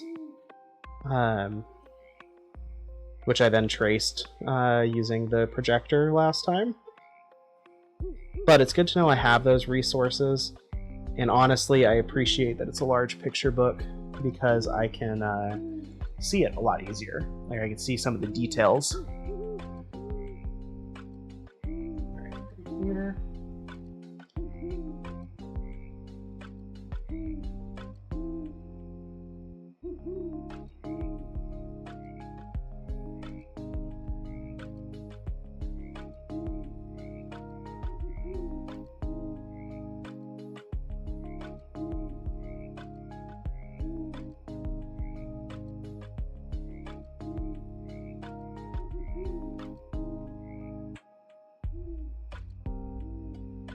Go.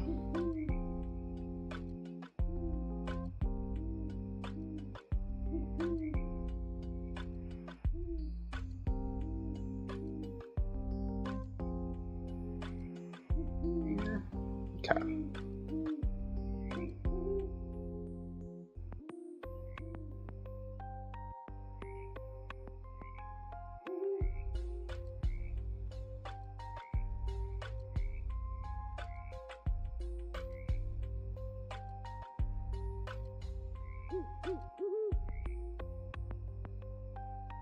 Made mac and cheese with kielbasa and taco mix. Sour cream, garlic, and sriracha. That's a good mix. Honestly, that sounds delicious.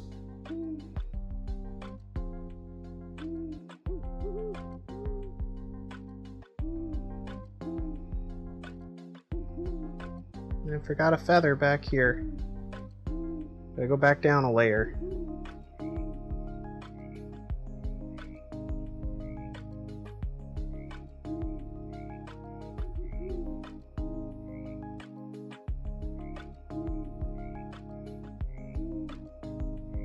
There we go.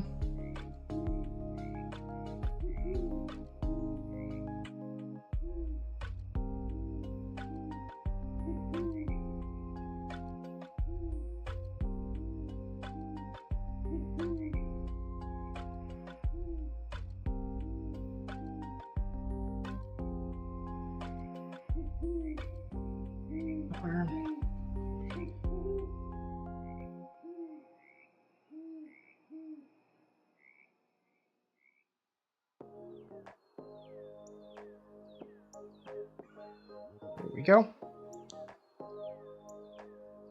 Full on tray. I mean, look. If it works, it works. Food is food.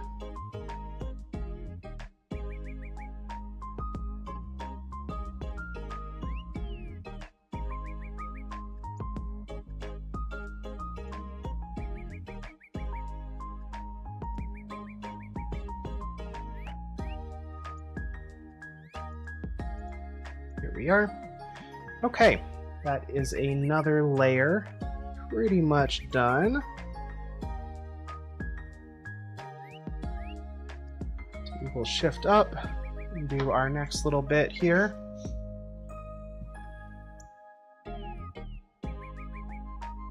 I'm really still bummed about this stain. We're gonna have to, I mean, I'm gonna paint most of this anyway. It does exactly what comfort food is supposed to do. Hell yeah. That means it's good comfort food.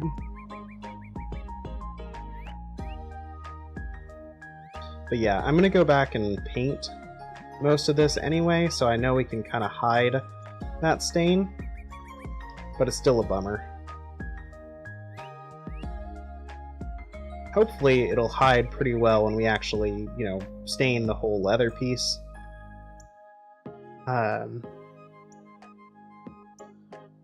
But if it doesn't, that's what leather paints are for.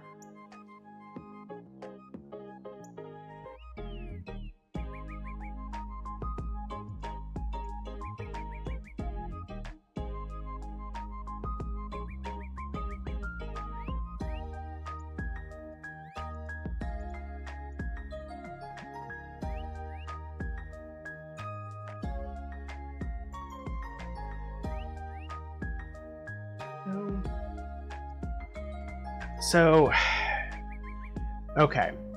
This was one of those dumb mistakes that you kind of live and learn.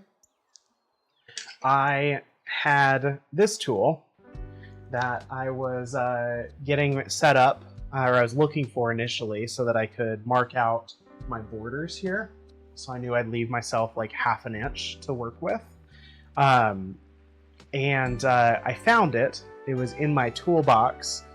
What I didn't notice as I picked it up is that there had been a little bit of dye that had spilled out of a nearby bottle that just got onto like the end right here. And so I got it, picked it up, and like just laid it down on top of my leather, which itself is a no-no. I shouldn't have done that in the first place. But of course it had some dye on it. And, you know, by the time you notice it, it's like, oh, yep, that's dye. It's pretty instant. So it was a bummer. It was a real bummer.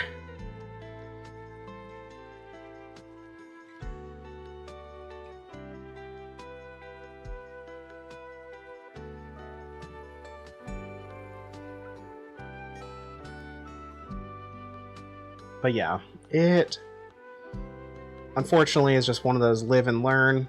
You know, I'm not going to make that mistake again anytime soon. But it was such a bummer because I had like just finished cutting these out, and I was getting ready to like, you know, do the next step, get it kind of like ready to go. So I realized I need to do this one. Get those edges done so that we could start like thinking about tooling it. And it was just like the first thing to happen. I hadn't done any of the edges yet, and I was like, God damn it. Of course that would happen.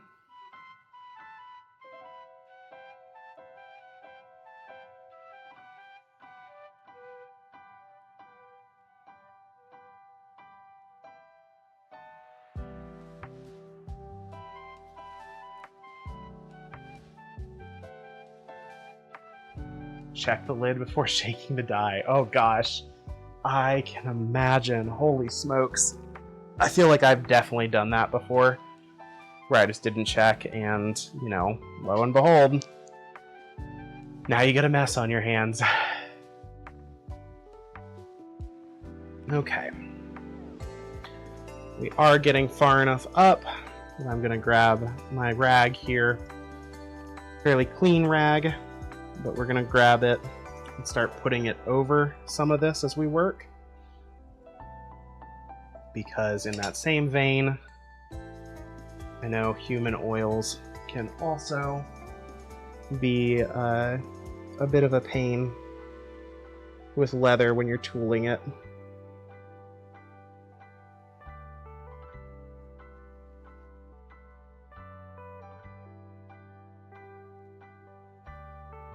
Again, most of this will get painted, so I'm not like super concerned, but I'd rather take a few precautions where I can. A little off screen here. Here we are.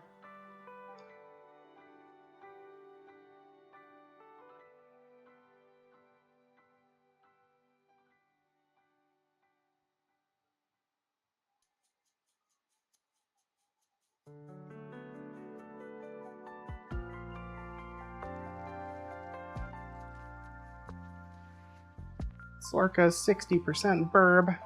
Not a bad start.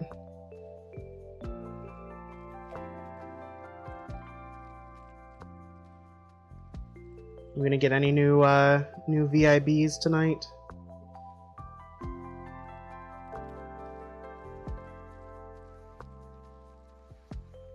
I know we're like halfway through the month, so a bunch of my viewers have already gotten it. There's definitely still slots left. It, of course, doesn't give you anything special, but it's a fun thing to try for.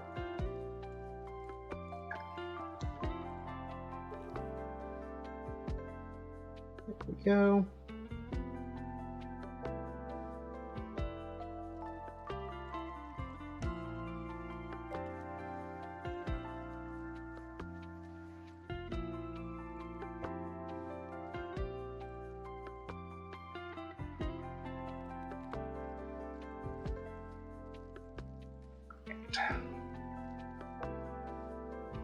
I have to start reorienting how I do some of this here in a minute. I'm not going to be able to keep pulling this so far off the desk to stay in frame, but also still be Cue a birdie, birdie, birdie. at Greater the orientation. than W less than have you heard of the critically acclaimed Mope Final Fantasy 14, Sparkles emoji, 2 hearts emoji. It is a super expanded fweet while woo you can pee way thwuff the entire we overwhelm webbound and the award-winning Shadow Bwing use expansion up to Everlady foul absa what you if we. Crying cat face emoji, sparkling heart emoji, no westwictions on point time at all. Naya, video game emoji, glowing star emoji. Incredible. I had never heard of that before. Thank you so much for showing me the light that is the critically acclaimed MMORPG Final Fantasy XIV. Alright, that is another layer done. Thank you, Vicday. Also, how are you doing? Hope you're doing well.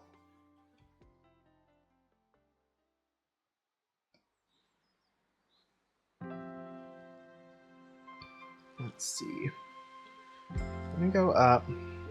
I'm going to push y'all back a little bit because I want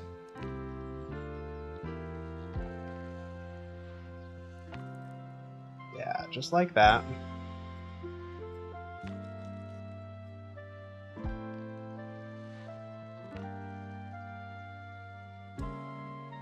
Let's see, can I do that a little bit?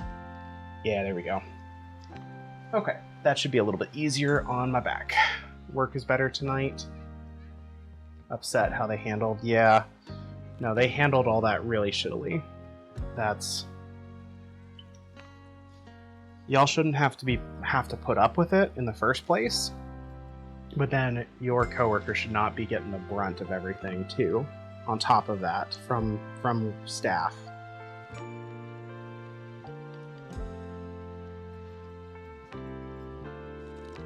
I'm glad it's a little bit better tonight, though.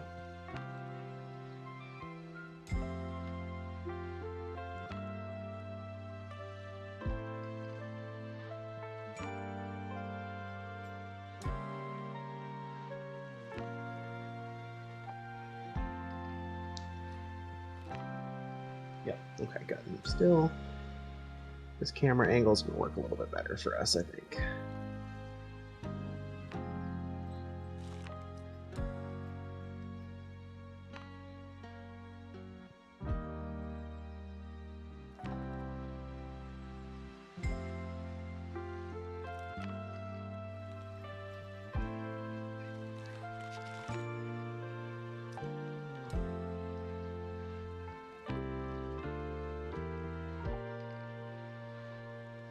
There we go.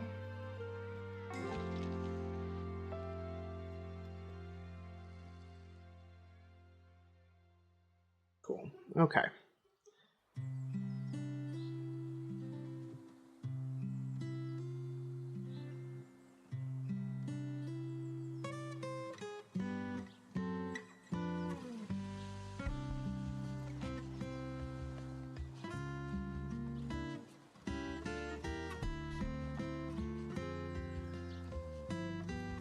go.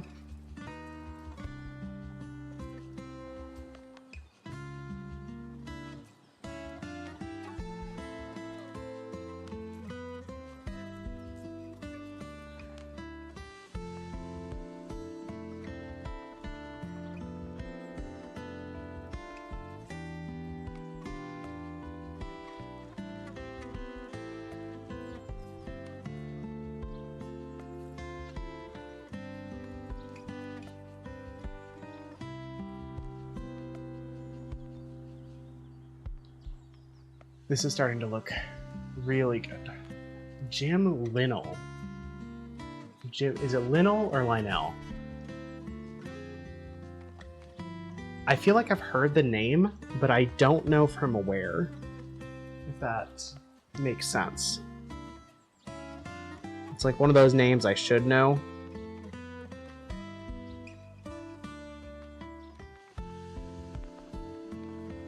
But I just can't place it.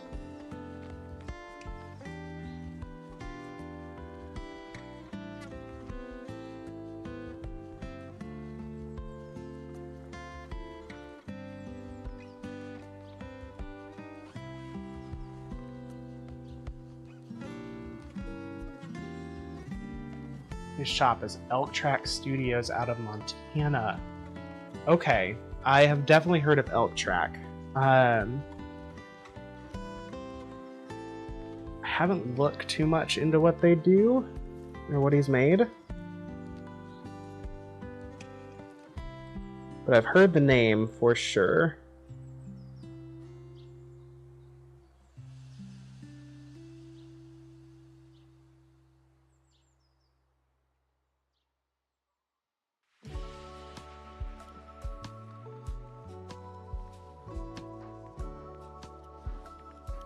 He is the leather feather guy. Oh, interesting.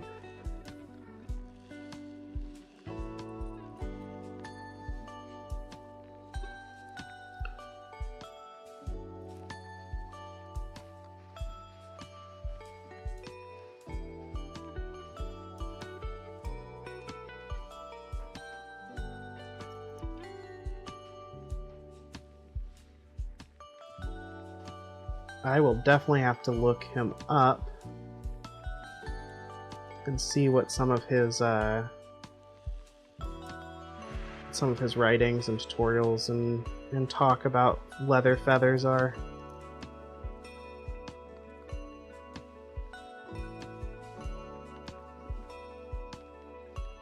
Being, you know, bird brain and a bird, I imagine I will be doing a fair number of feathers if I keep going with tooling. So it's probably good that I actually learn the process a little bit better.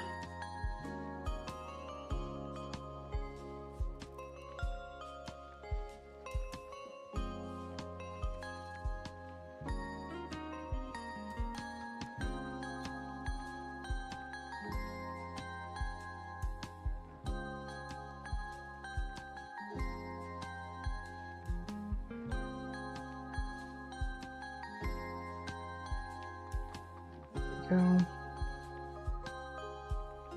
Alright. Did a week of classes at Springfield Leather, and they're on YouTube. Ooh, okay. I know what I'm going to be watching later.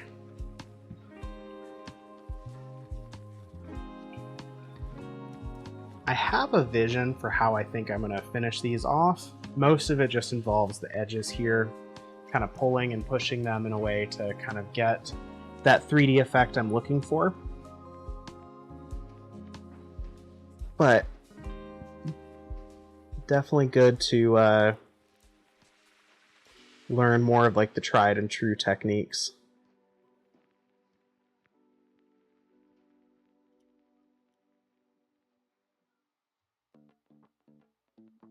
Way off center here. There we go.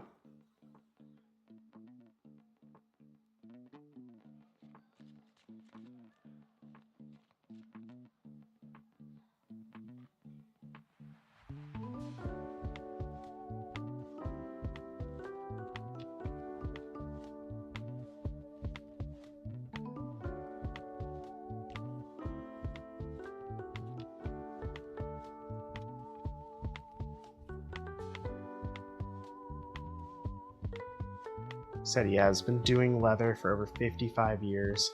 Dang.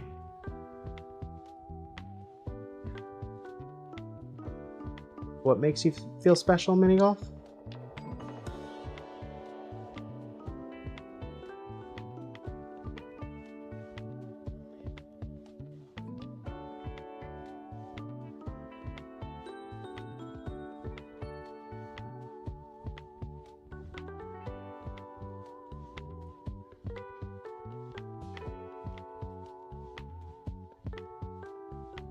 Let's see.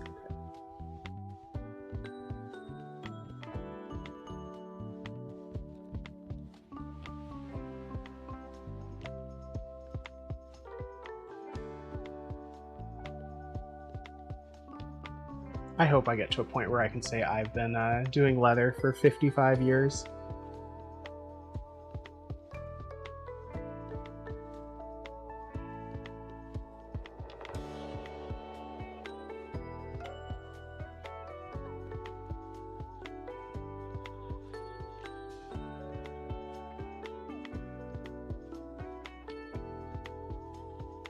I'll be that crazy queer chick that's been doing leather forever.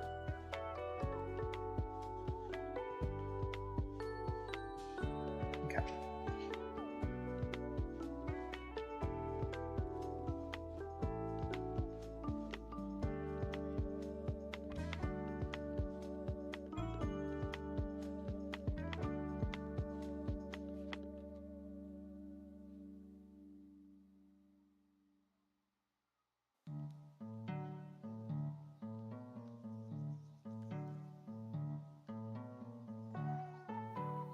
There we go.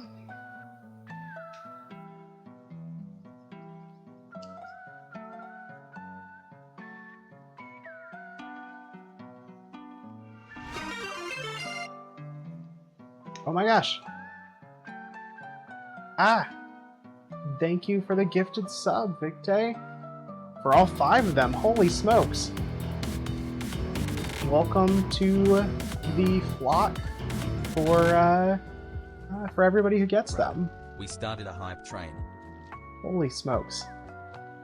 Chirp. Thank you so much. Welcome to the flock. Let's see if I can actually scroll up a little bit.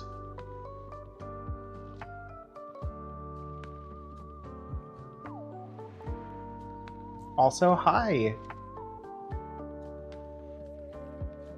Thanks for coming in. Hope you're having a good evening.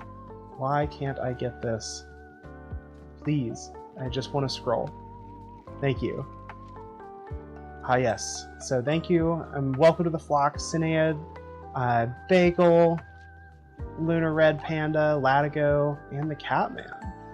Thank you so much, Victe, for doing a gifted sub. That's really sweet.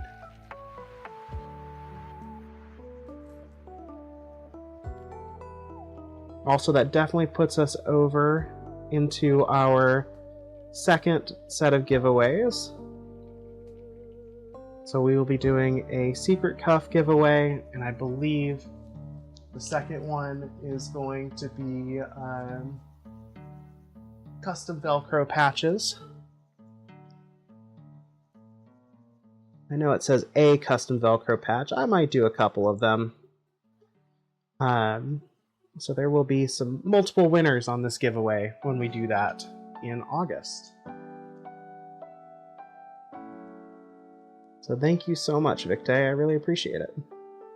And thank you to everybody else who has gifted or resubbed or just otherwise supported me throughout this process. It's crazy to think I've been doing this now for over 3 months and that I have like over 100 followers and consistent people who want to watch. Like, that's so nice and so awesome.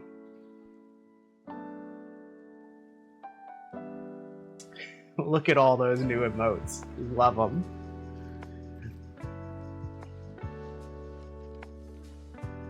Still on screen here. We are making progress. If we keep getting gifted subs, we still have like 2 weeks to go. If we keep getting gifted subs, I will eventually be giving out something as big as one of my deluxe collars. Just as a thank you to the community and to everyone who's been supporting. So we'll do that giveaway when we come to it. For now, though, we're about halfway done with the feathers. We're making good time. I am not displeased by the time that we've been making here. We've got about 1, 2, 3, 4. We got about 5 more rows of feathers to go. That next bit wet down a little bit. Get it centered up so we can see it.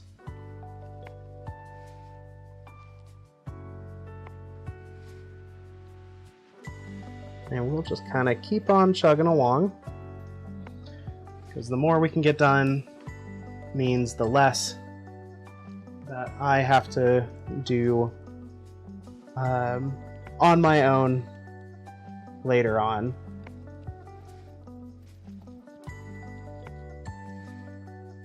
I am really excited to show you the design I chose for the front of this corset. Still not exactly sure how I'm going to work it in properly. That's going to be its own kind of process. But I finished it yesterday. And it's just some line art, but I based it off a few different references, and I think it turned out really good.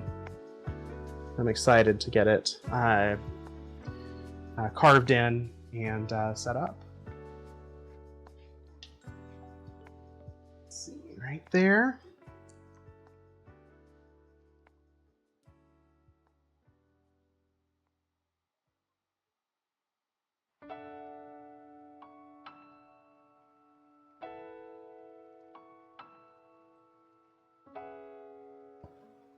Let's see. Yeah, okay.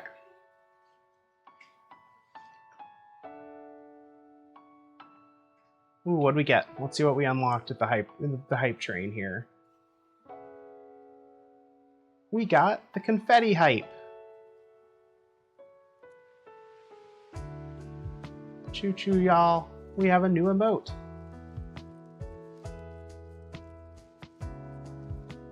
Right here. So on screen mostly.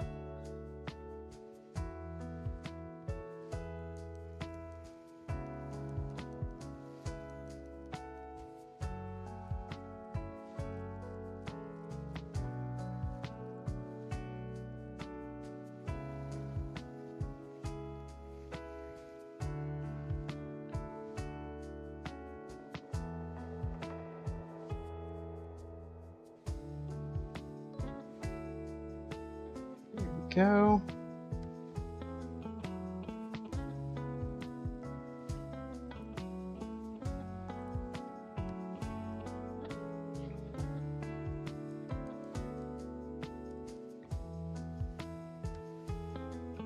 I love this tool so much. I was so hesitant to do feathers for this design when I was like still trying to figure out what I wanted, because I didn't know how I was going to make feathers look really good. Like, I could keep them as they are right now without the extra markings, and they'd probably look fine. I could tool them and give them some depth. But just knowing that, like, this tool exists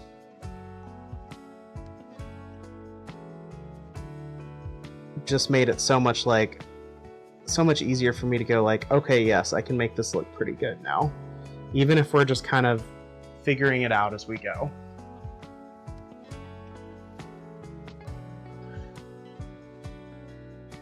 Okay, here.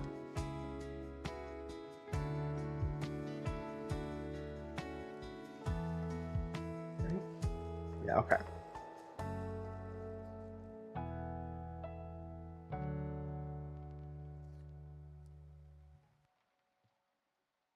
Go.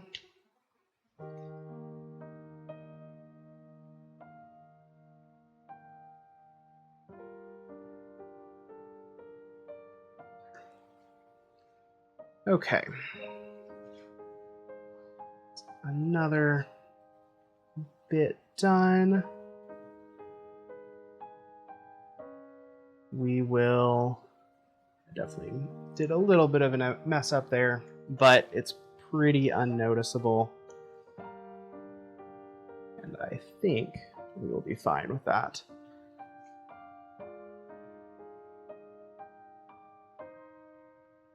Honestly, if I only have one major tooling mistake in this panel, I'm going to be very pleased.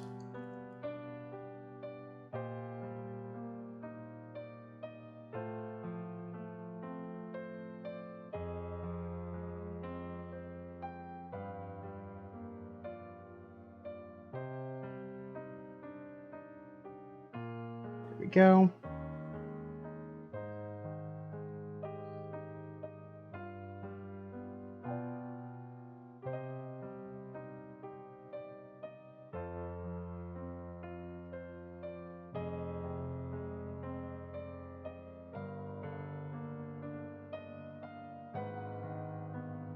There we are.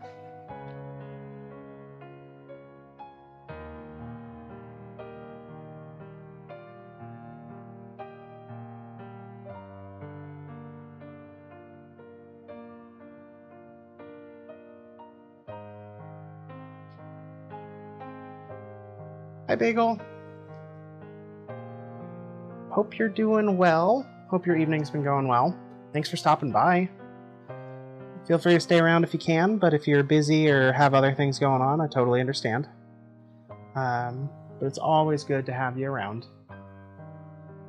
Love you too. Still definitely want to see you sometime soon. We gotta get you down here.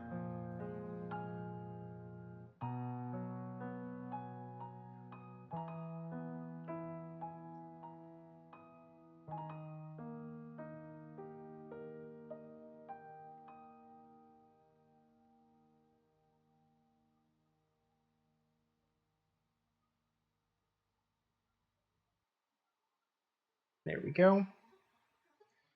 Give some company over. But yeah, fair enough. We'll be on for a little while longer. So feel free to come back if you have the time. If not, that's okay too.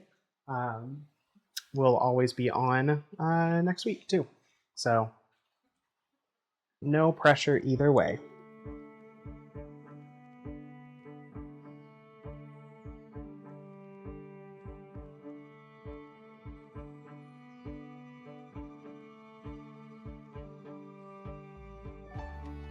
Go.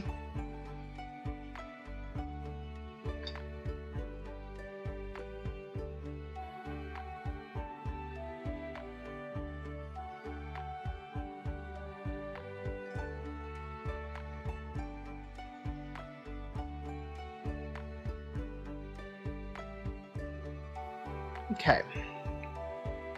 Just another feather or two here. Make sure it's centered where y'all can see it.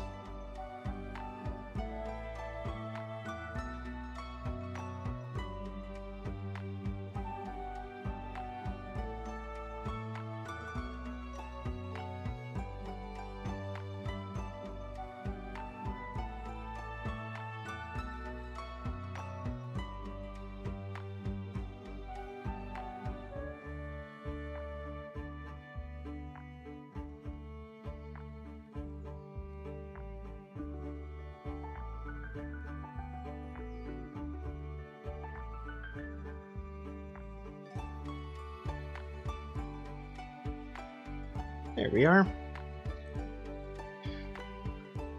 Okay, next row, you get about 2.5, 3 rows left in total.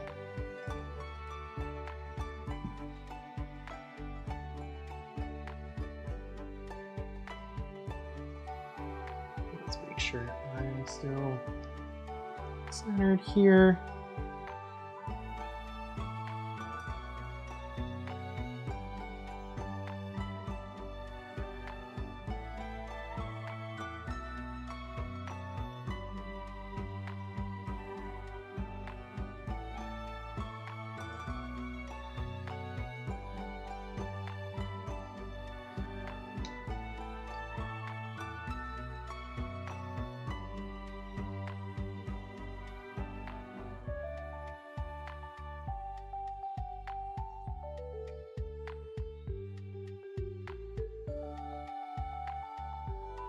Right, if we finish this up, which we looks like we will, I think, I mean, obviously we're going to switch over to something different for a little bit, give myself a bit of a break,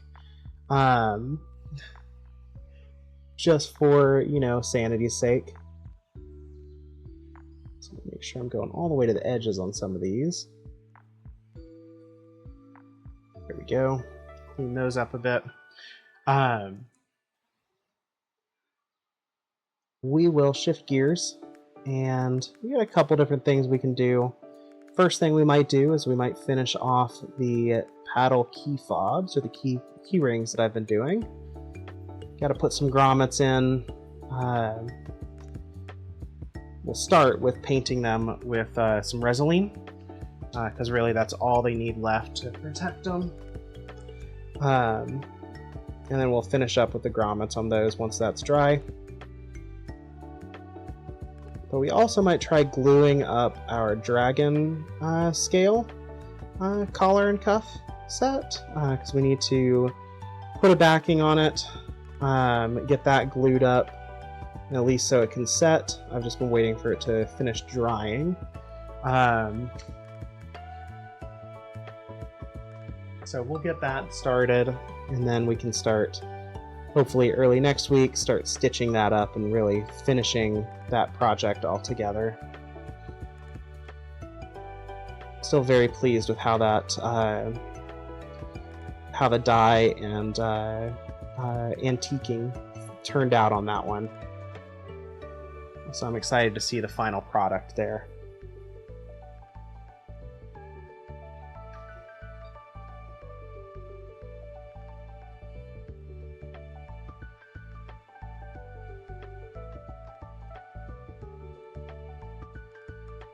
There we go.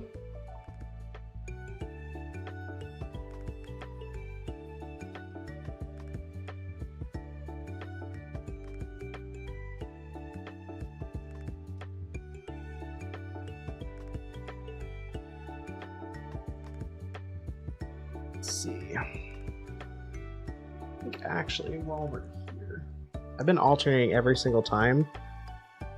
But of course, at the end of this one, I'm realizing that it's actually far more efficient for me to kind of do all of one side of the feathers, and then just swap once, and then go down the line. So we might give that a shot for the last couple rows.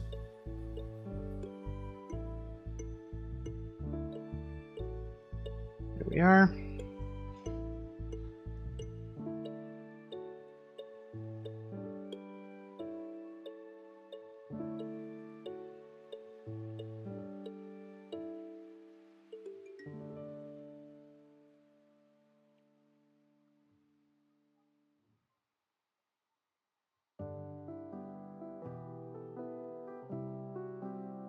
We are. Okay, that's another row done. Just got 2 more to go here.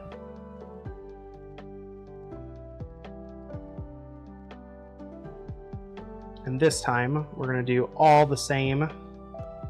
So kind of like, let's see here. It's the best view here. So this piece, this one, and this one all together. I don't have to rotate this as often.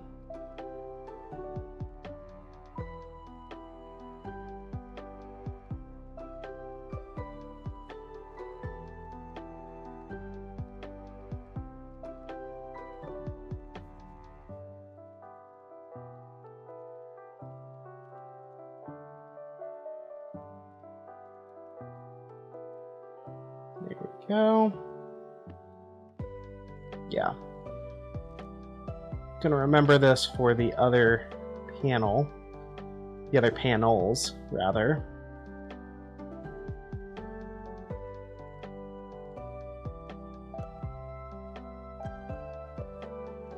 Because that is way faster.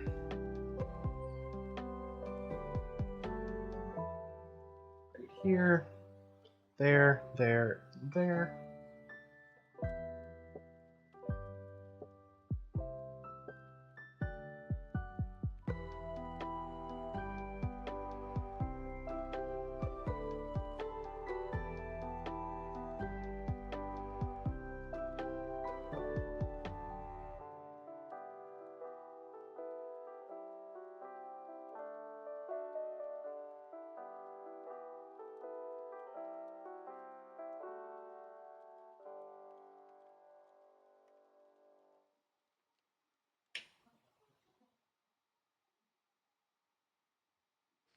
Am I hunched over like a little gremlin with my tongue sticking out in focus? 100%. Is it super effective? Yes, also 100%.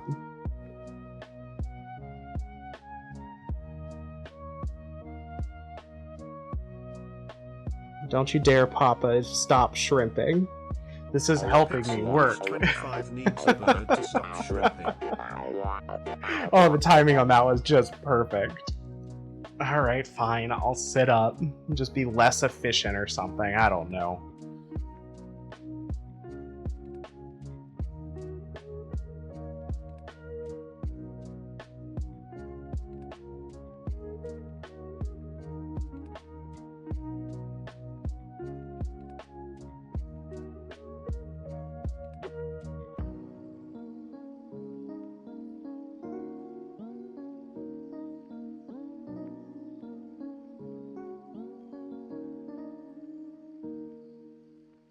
Go.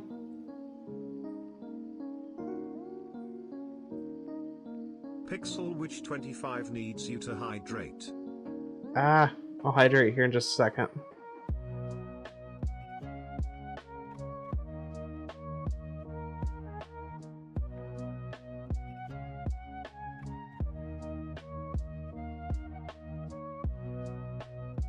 Okay. Flip that over one more time here. Grab some water. Feeling refreshed. And now we're just going to get the last few of these markings done.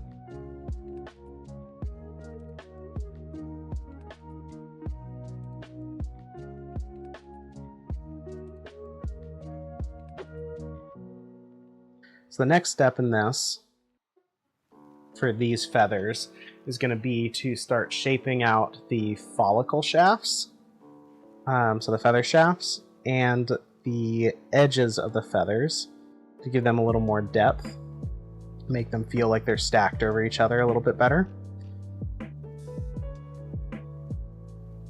But we might wait and do that later, just so that I can kind of stand and have a little bit of a break. But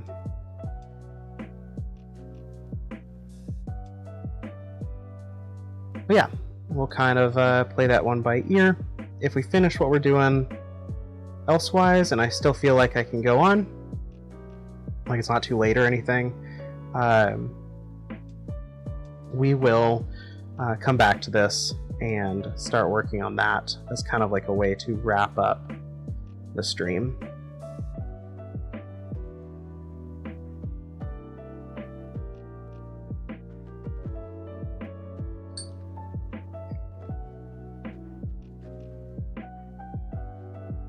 Go.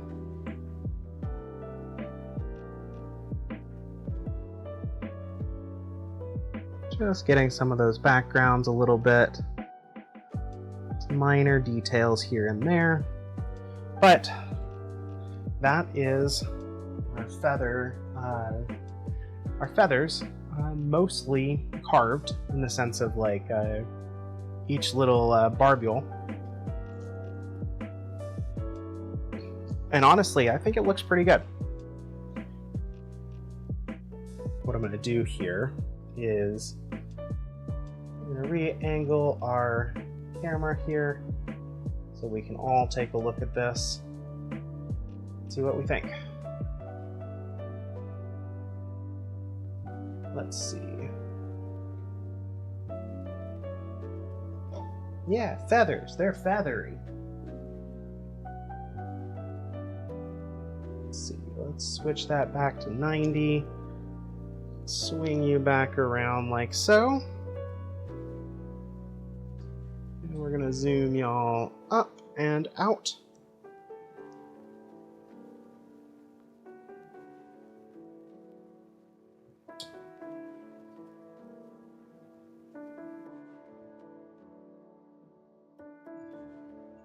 Here we are. But yeah. little easier to see when you can like look at it at an angle right now. You know, barring the tiny spider that's like on it, this looks really good. I am pleased with how this is turning out. Once we add some depth to those feathers, really just along these outer edges on each point, and then along the feather shaft, this is gonna look really nice. I am pretty pleased with that. So yeah, we are going to briefly shift gears here. Set this aside to let it kind of dry up a little bit.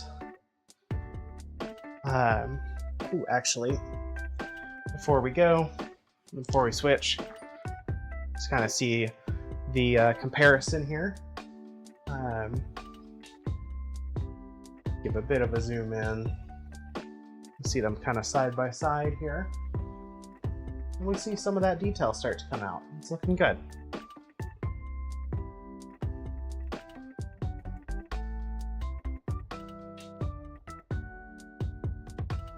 All right. Yeah. We are going to set these aside for now.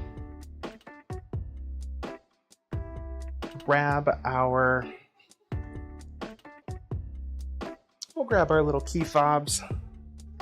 These have been fun. These have been what I've been playing with edge coat with, and they have turned out really nicely. So you get a really nice kind of smooth rubberized kind of edge, which looks good. We really just need to, like I said, put the grommets in and give them a quick coat of Resolene to help ensure that they stay nice for a really long time. So we'll start with the Resolene because we're going to have to do both sides. Just going to give them a really quick brush over, set them aside to dry, and then we'll come back and flip them over and do it again.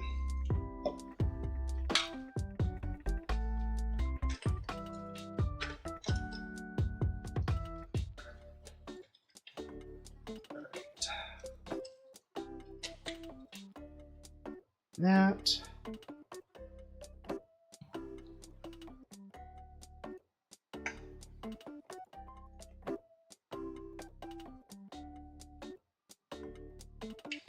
Ooh, actually, what we might do instead of the dragon scale collar cuff set is I might start working on. This is not the right material. I might start working on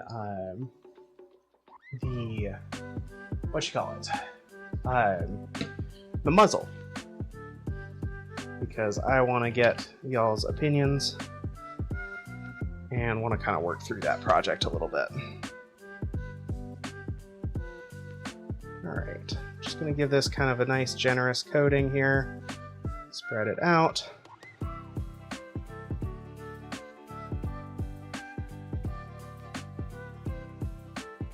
Resolines are always pretty forgiving as a coat. So you just kind of like daub it on and then spread it out. You don't want it to get too thick anywhere, but it all dries pretty clear, so.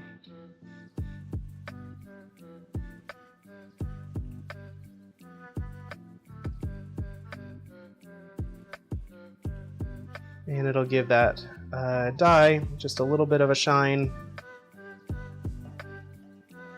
It'll also serve to protect the leather.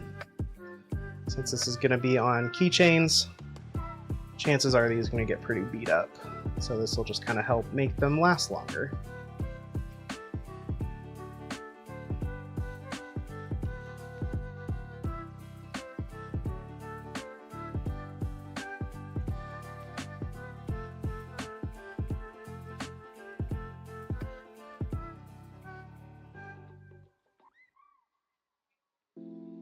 The other nice thing about Resolene is it tends to dry pretty quick.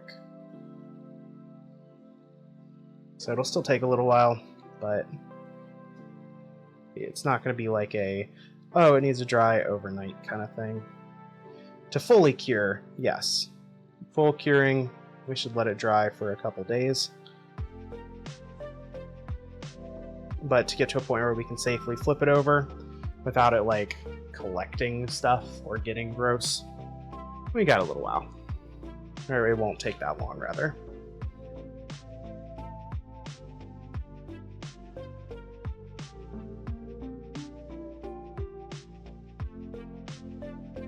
There we go.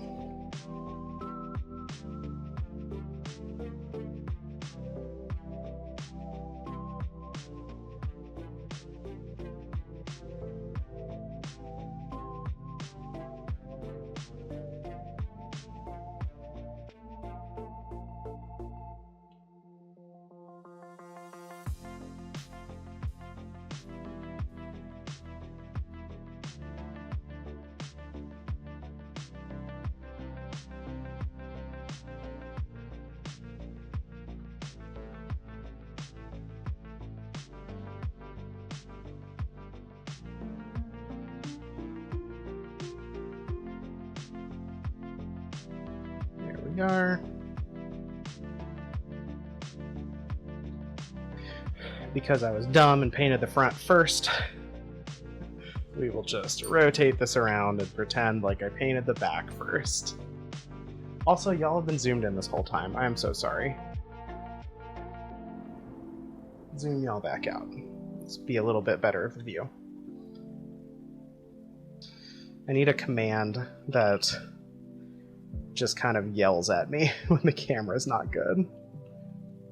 Like, we can't see. What are you doing? You know, the simple things.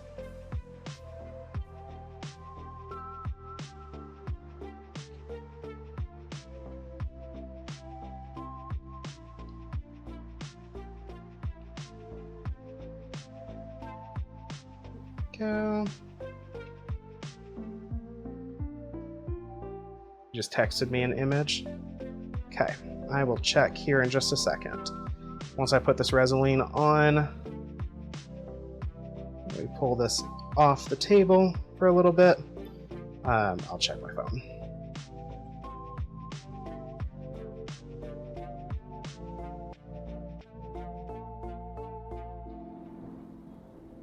Go.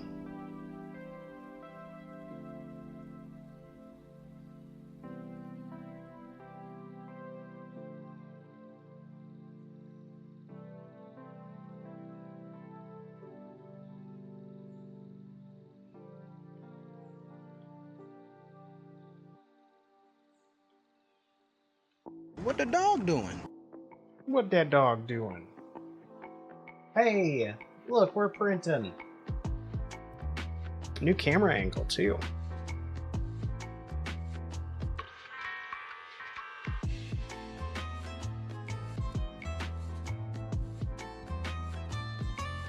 I'm assuming Puppy is still working on the Hylian shield. That's going to need to print in a bunch of different layers and different sections.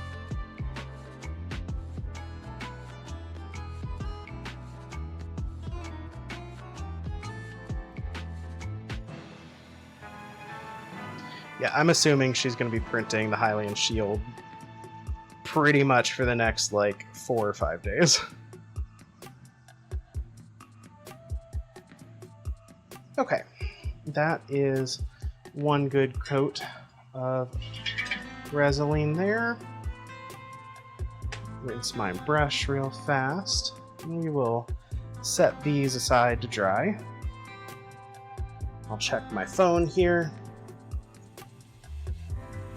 And we will take a look at this muzzle that we're going to work on. Because this is very early in a project for me. Let's see.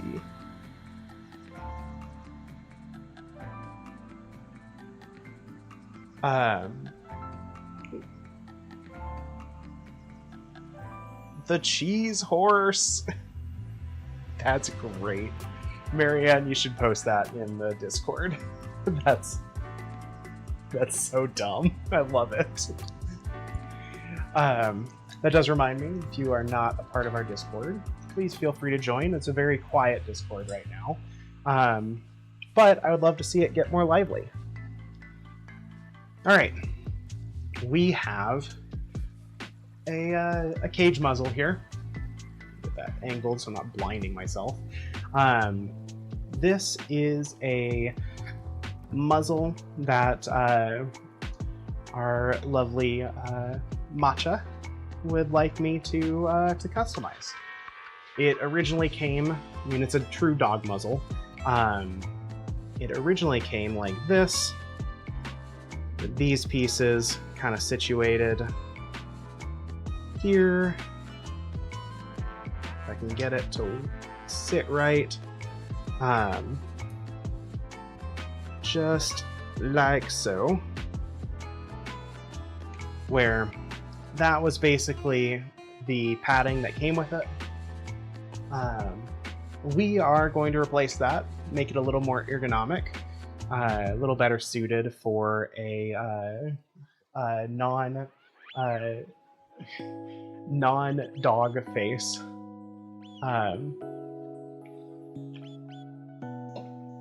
And so I've been patterning out. This is what I've got right now. This is going to replace this piece. It's going to fit much the same. However, at the top, we're going to have a little more leeway for the bridge of the nose, which should make it more comfortable. And then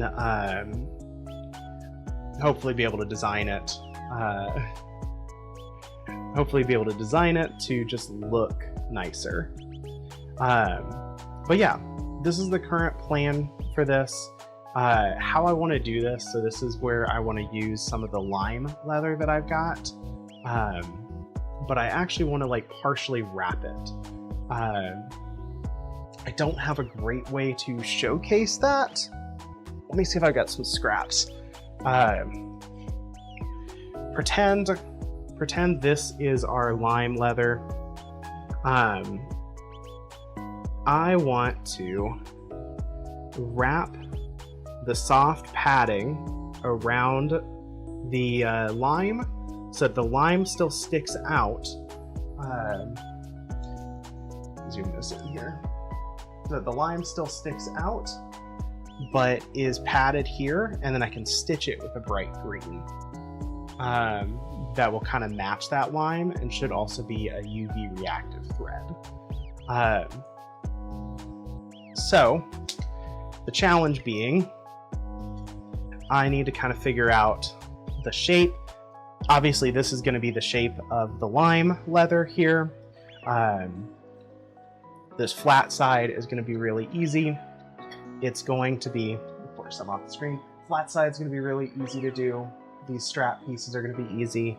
It's this kind of ergonomic curve that is going to be a bitch and a half. Because obviously we are going to have to do some relief cutting. Probably a bunch of small ones here. Maybe even just do some pressure gluing, where we just kind of, this is a very soft padded leather, so we might actually just be able to stretch it and bend it into the shape that we want. I don't know how we're gonna make it work. I think it's gonna be fun though.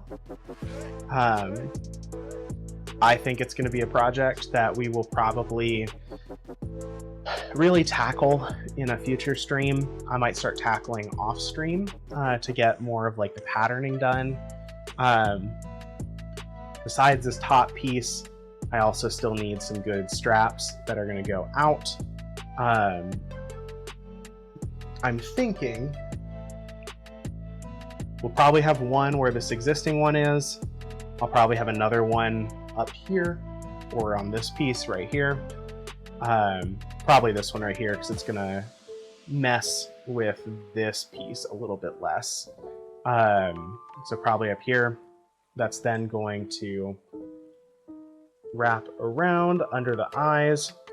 Actually, it will probably need to be this piece. Thinking about where it sits on the face naturally. we'll have a piece that comes off. And then on the back of the head, I kind of want to see if I can't rejoin those pieces in kind of a solid backing, because I want to see if I can do something special back there and make this kind of a unique and fun piece that is representative of like some good, you know, old-fashioned mexploitation or something. I saw a design for a full leather muzzle that kind of inspired me, and I want to see what I can do with it. These straps are probably going to be black with probably going to try to do that green stitching along them just to make them kind of pop a little bit. But we'll have the lime green leather right here, and then in the back of the head, we'll have more lime green that should look really nice. So I'm excited for it. I think it's going to be really fun. It'll be a unique setup, and I guess the question is, do we want to try to work on it? Because I could try to go ahead and cut this out of my line and see if we can't get a good even glue up with some of my padded leather. We can certainly do that. I've got the leathers all here. We'll probably, let's see, what is my widest? I'll probably just cut a strap of the lime green out. That is maybe 1.5 inches wide, just so that we can make sure we have enough here to work with. And then we just cut this out to size and see if we can't get it to go. I think we go for it. Probably won't get super far tonight, but it seems like a nice change of pace for me after doing a lot of that tooling. And I kind of want to give this a go. So let's move some stuff so we can cut some more leather. Drink a little bit more water.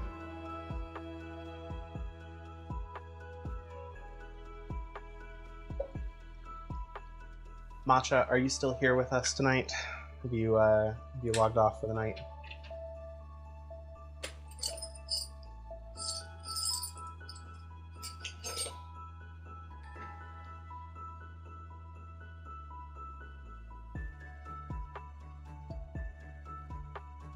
If she has, this will be a fun surprise.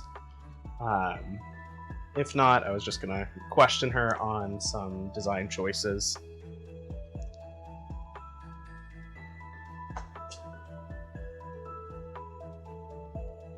Yeah, if you want to. It's not like an urgent thing. It's not anything I'm going to act on tonight, rather. It's mostly has to do with some of the back side of the muzzle that I want to get some direction on. Or at least get some confirmation that the ideas that I have would be a good one. Okay.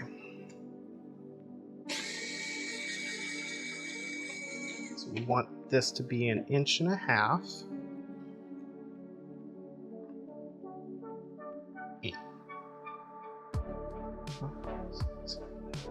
8, so we want to add 4 to the back. Something like that. We'll double check. You have been summoned. We are starting to work on a muzzle. And I was just curious if you had any interest in this being somewhat of a mexploitation style muzzle, or if you're interested in that being a theme.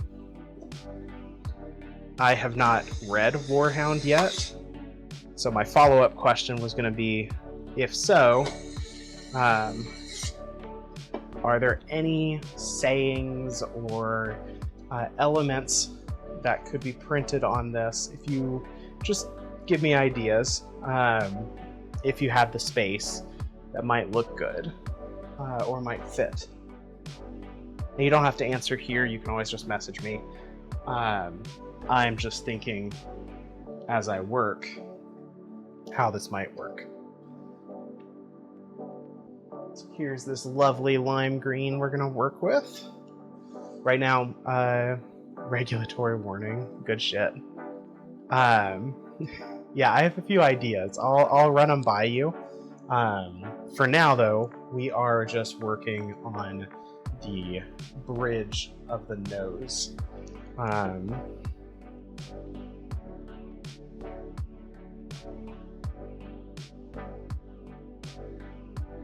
Get this set up here. Honestly, I'm going to leave the camera where it is for the moment, just because this is going to go pretty quick. And we're only doing the one piece.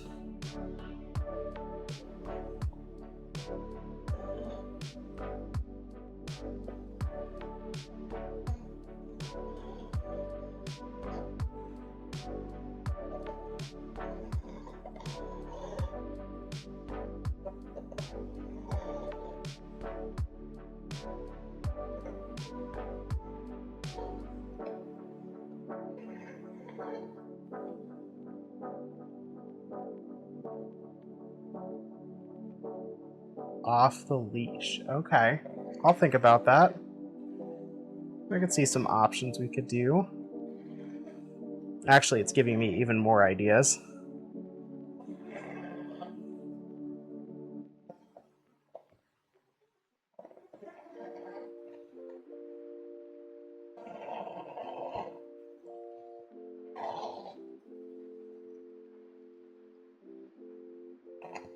Here we go.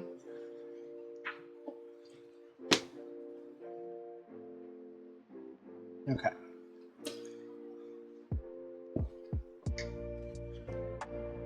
Got my shears.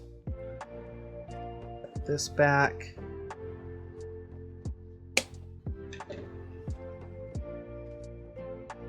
Like the trigger phrase for one of the main characters. Okay.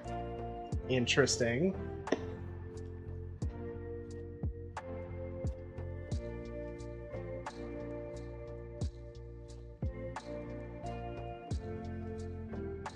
Matcha off the leash, since it's prefaced by the character's first name. Makes sense. Okay. I can definitely work with some of that.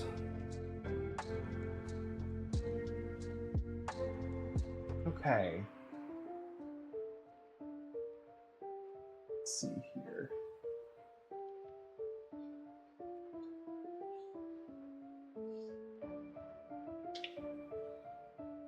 I guess the first thing we can do, let's get this kind of traced out here.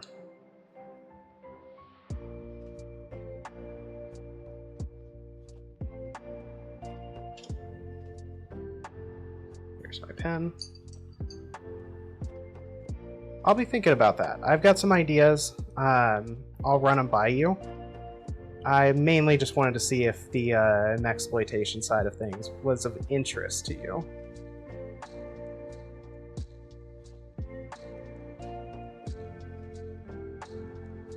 Because I think it could be a really fun look for this piece.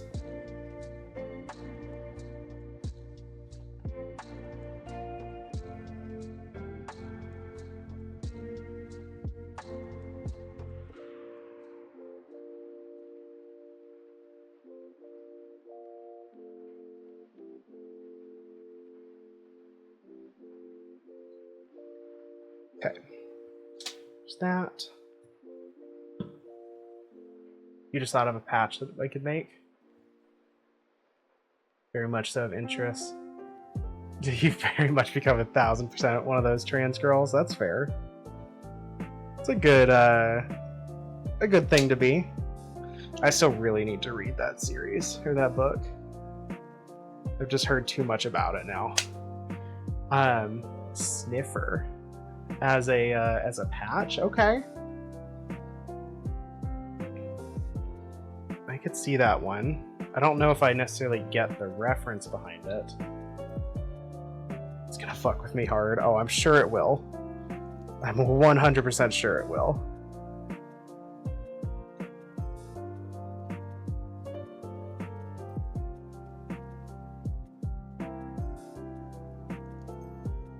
Alright.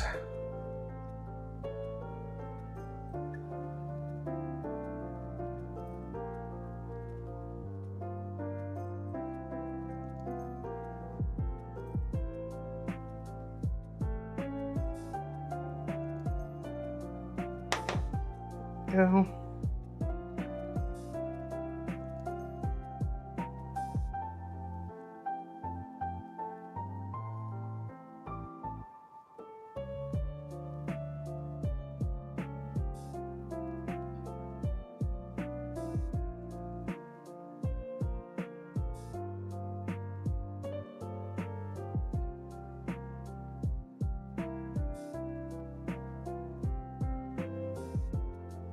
Also help you gain perspective on what's alluring to be on both sides. Interesting. Okay.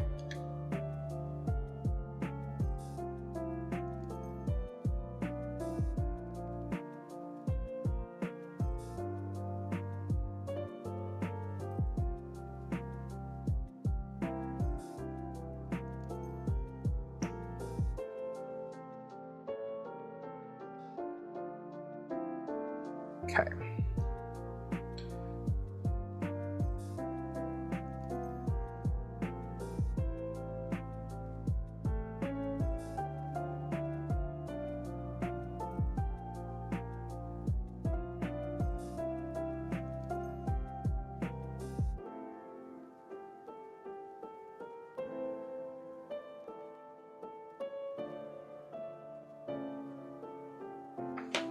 Go. It's most of the way there. Okay, so very first little bit, just see how this is fitting to start.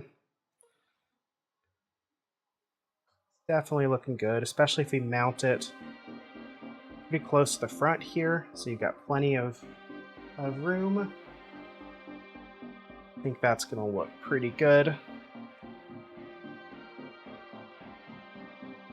It's a gay male pup term for someone who likes to sniff. Fair. That is fair. Shame we don't have any anodizer to make green rivets. Oh yeah, that would be really cool. I think we can still make this really cool regardless. There's just other things that we can do. Let's see though. Where is the leather I want to use for this? I think. Yep, there you are.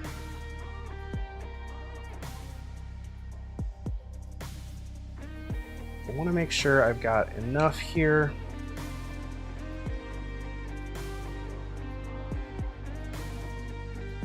Set this aside.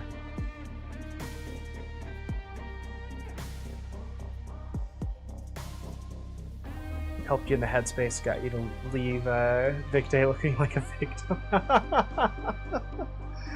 Love that. You two are dorks.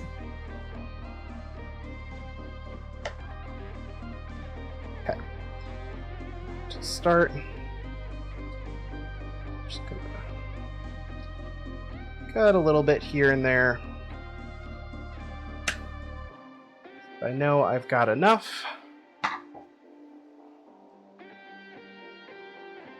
Gonna hate myself later for not making that a straight cut all the way through, because I'm gonna have to do that again. But oh well, we'll deal with that when we get to it. Okay, so here's kind of what I'm thinking. So this backing is not gonna go past these on either side.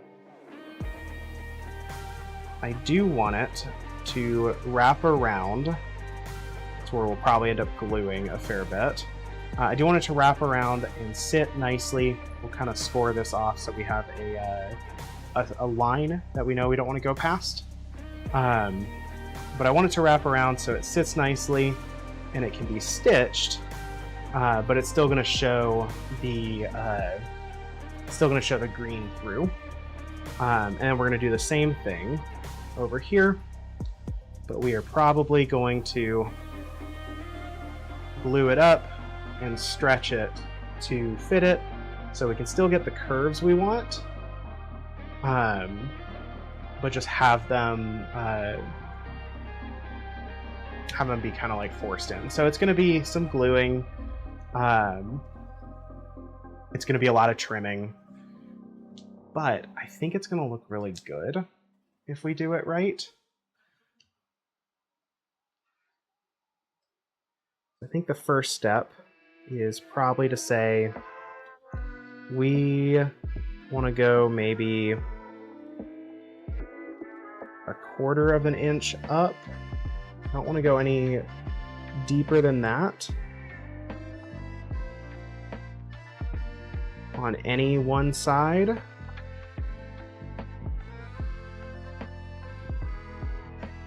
Because I want more of that green to be visible.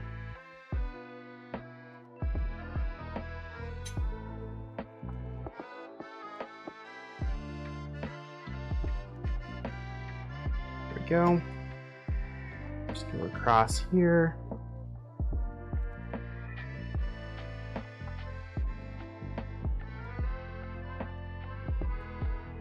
So when we glue up, we don't want our black backing to cross this at all. We don't want it to cross that.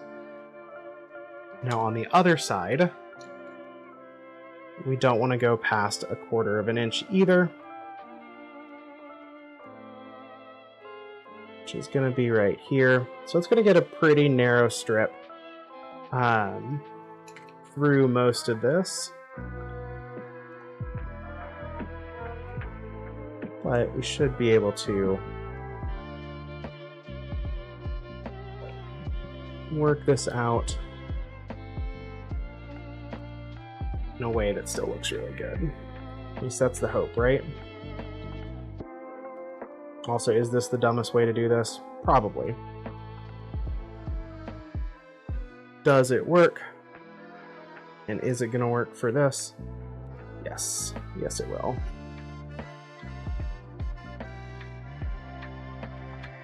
Go.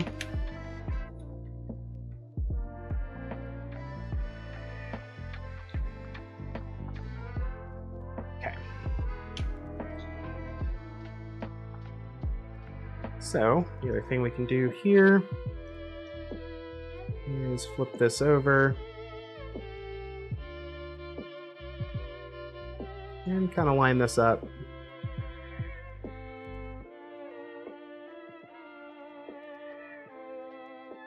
This will get pretty close to the curves that we want here.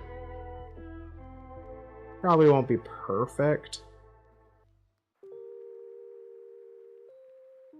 but I think it'll be good enough here.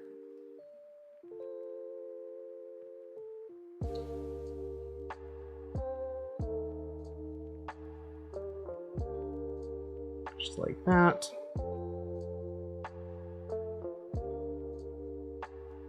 And just like that. So there's our markings. You've measured things in dumber ways. Hell yeah, I'm not alone. Okay, now comes the kind of tricky part. The first thing I'm going to do is take this. I want to kind of rough up some of this just a little bit, just to help kind of help that leather kind of take the glue a little bit better.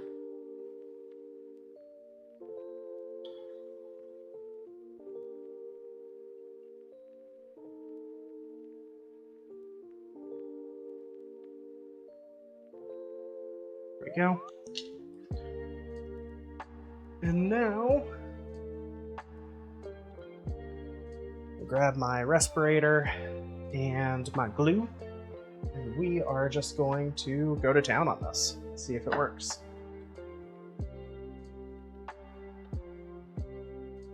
Assuming I remember where my respirator went.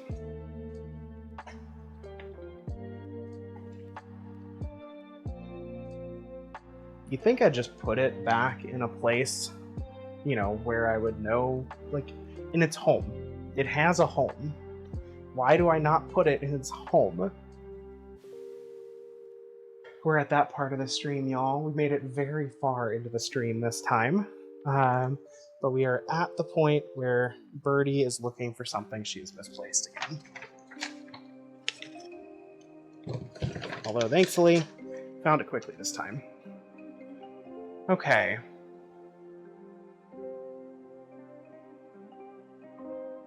Let's get this set up.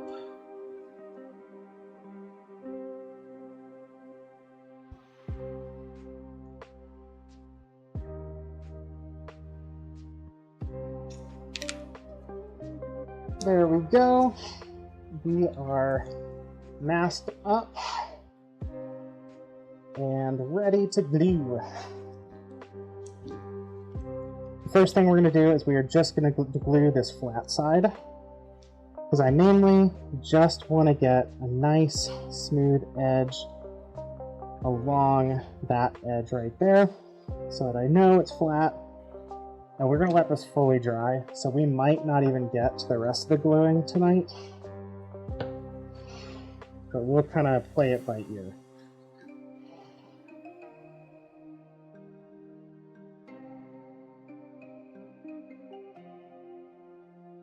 Make sure we are womp womp womp.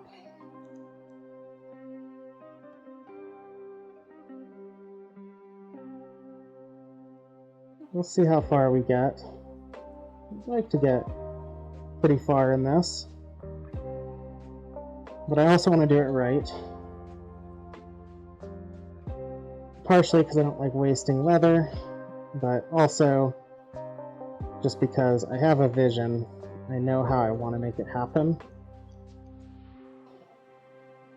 And I think I know how to do that. But we gotta test some things. So that is the first step. We're going to let that go nice and tacky before we actually put our piece on. And honestly, while we're doing that, I'm going to measure my length here. 5.5. I'm going to cut this down to 5.5 here, just because we don't need a whole bunch of excess.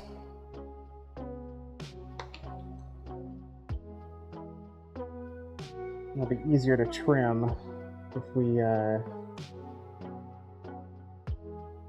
don't have to worry about excess on the side.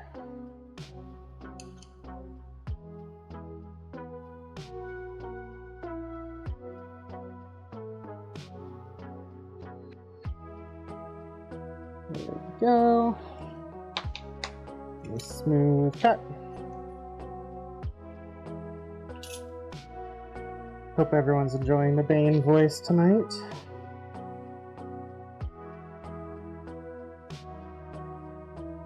Alright, let's see if we can't get this to sit right where I want it.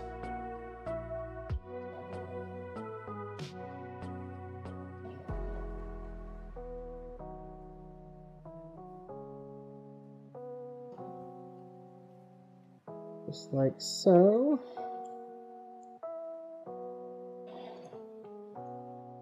That's actually perfect. That's exactly what I'm looking for.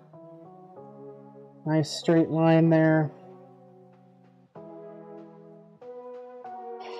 Let this kind of sit for a little bit.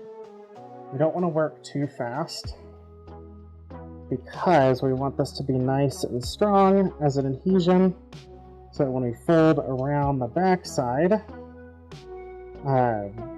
we make a nice, like we have a good place to sit.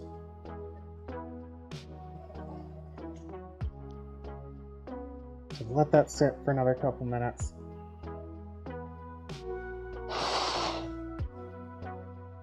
As much as I really want to just like go for it, I want to do this right. So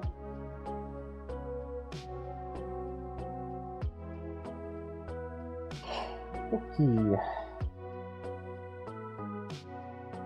While that finishes up, you can probably glue about a good 1/2 inch right here, maybe a little bit more. Let that get a little tacky, so that when we are ready, we can just kind of flip this over and go for it.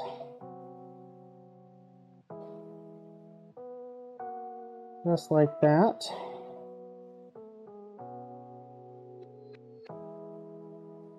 Go ahead and do the same thing on the back of the lime leather. You know we're going to want it glued all the way across here.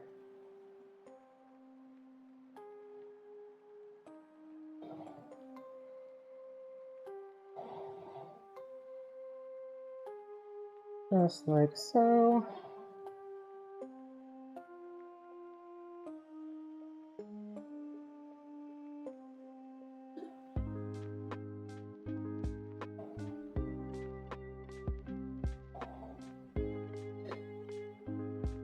Go.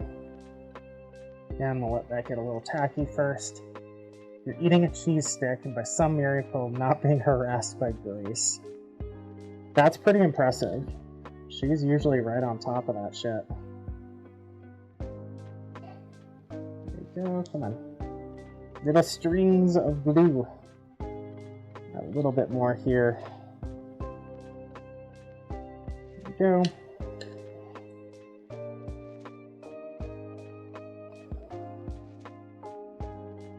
Now, fold this just as tight and flat as we can go.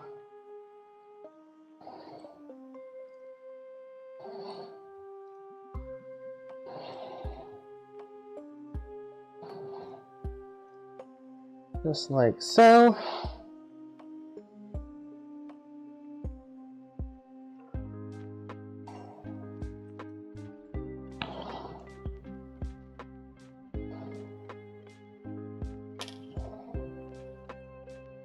Take the time here.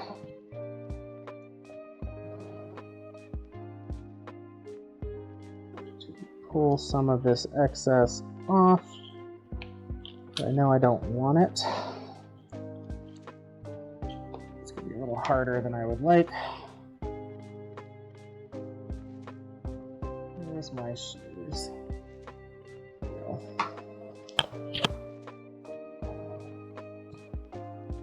Go.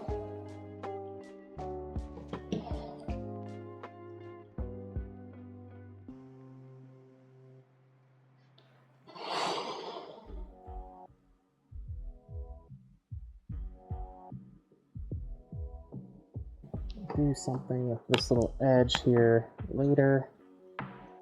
Kind of finish it off. I have a couple ideas. But I just want to make sure that doesn't stick where everything else will. There we go. Alright, let's see. Let that kind of sit. Roll it flat to make sure we're getting good adhesion there. So next, it's going to be rolling the other way, which is going to be where we get a little bit more tricky, because we really want to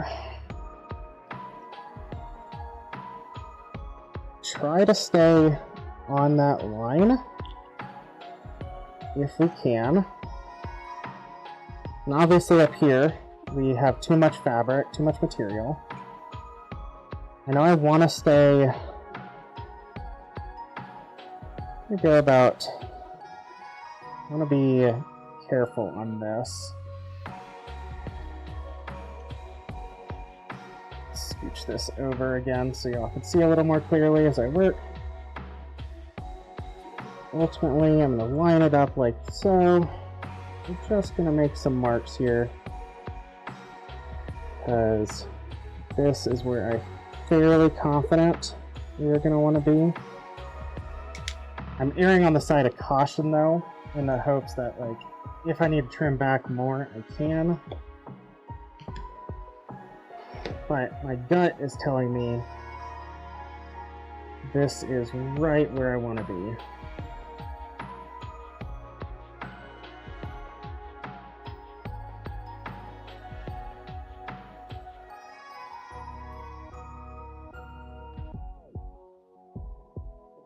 Okay.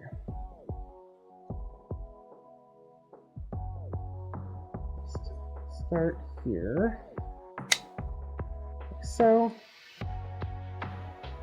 Here, inward cut. I'm using shears on this because this leather is so soft that it likes to stretch, which is great for the gluing portion, but is a little problematic for the the portion where we try to trim this up properly. Okay, we are going to have to stretch this hard to get it exactly where we want, but I think we can do it. I think we will get there. Yeah. All right. Let's give ourselves the best chance here for adhesion.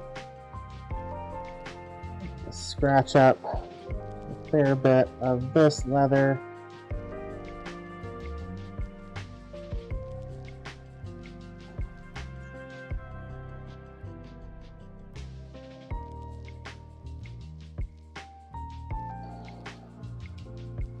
Like so. Again, just hopefully help the glue here a little bit better.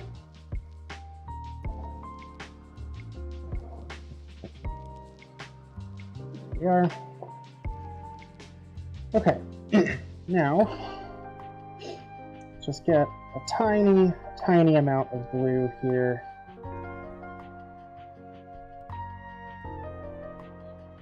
I'm just going to carefully dab it in. We want to go all the way to the edge of the black leather to make sure that we have a good seal when we fold it. We also don't want to put too much on there so that it starts to kind of slide on its own liquidness. Go.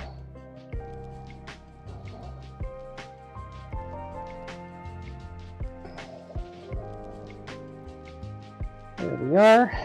Okay. Let that get tacky for a moment. You're over here vibrating with excitement. Hell yeah, I love to hear that. Also, have fun with that vibrator. You sad you couldn't have a Yasso bar tonight? Oh no. I'm sorry. Okay. Moments of truth here. I'm going to start in the center because that's the part I want to make sure is like absolutely on par. And it's also going to be the part that fights me the most.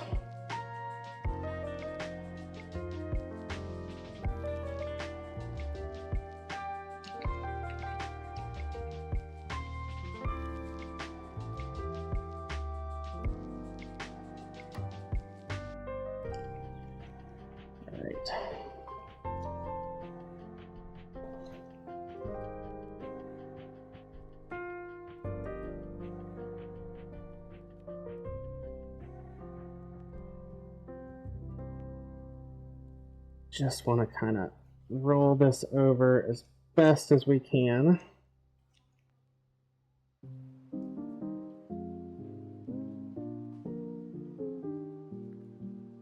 We're looking pretty good there.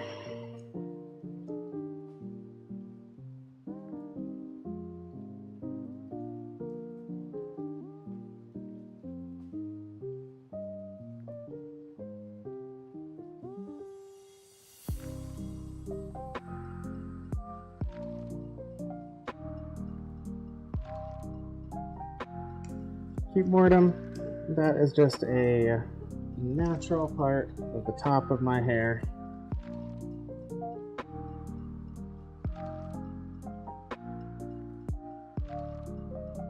But thank you for the heads up.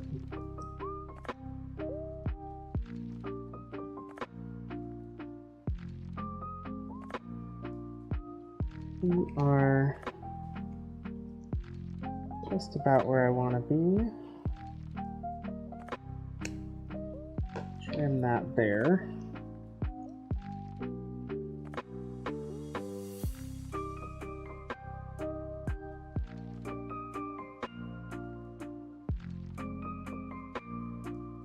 Probably give that a little bit more glue here.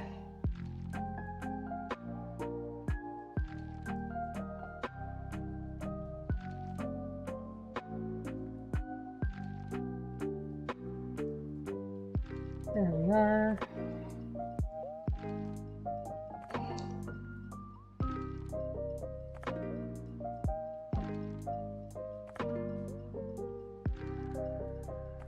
Go let that set for just a second.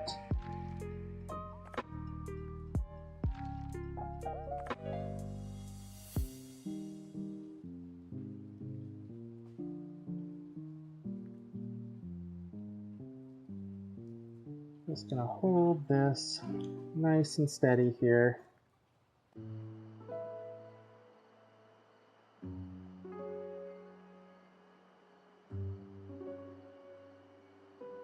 Make sure we get, again, good adhesion.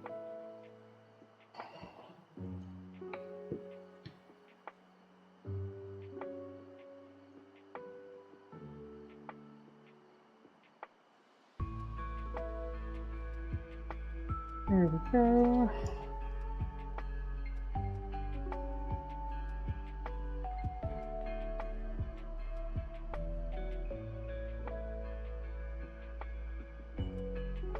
Okay.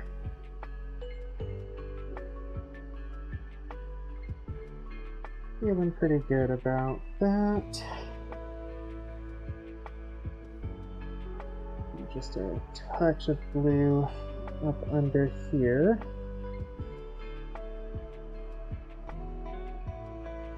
Go.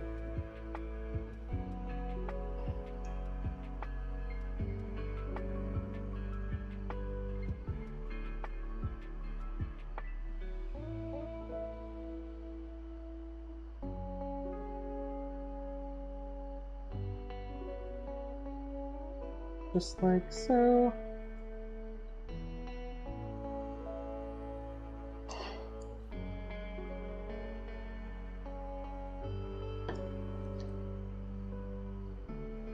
Here we are. And I'm going to try to take a moment and trim some of this back here.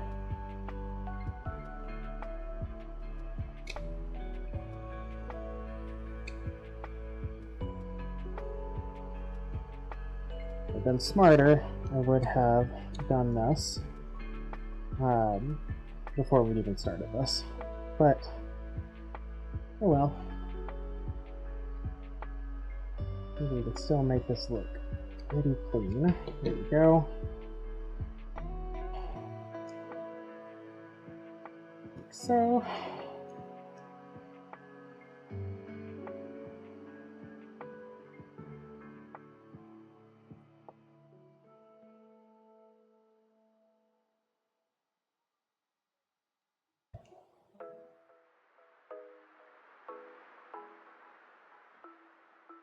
Okay, so once this glue is set, and at least to a point where I'm like happy with it, our next step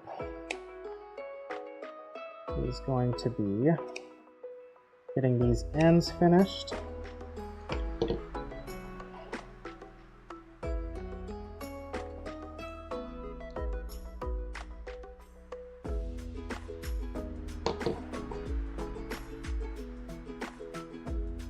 And then we are going to get this kind of stitched up. Might not get to the stitching tonight just because of time, but we'll play that by ear. Start. Let's pull you off here.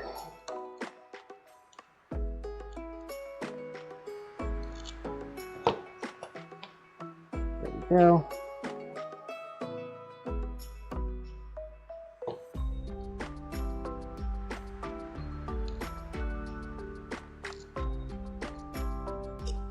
Alright, this is where I am paying for the sins of not cutting this before gluing it.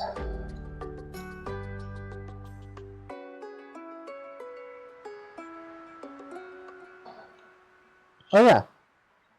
Feel free to text me whenever.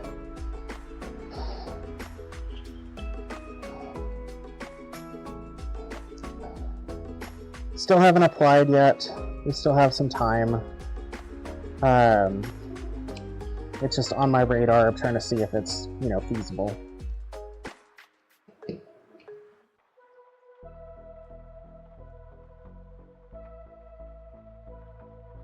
We are.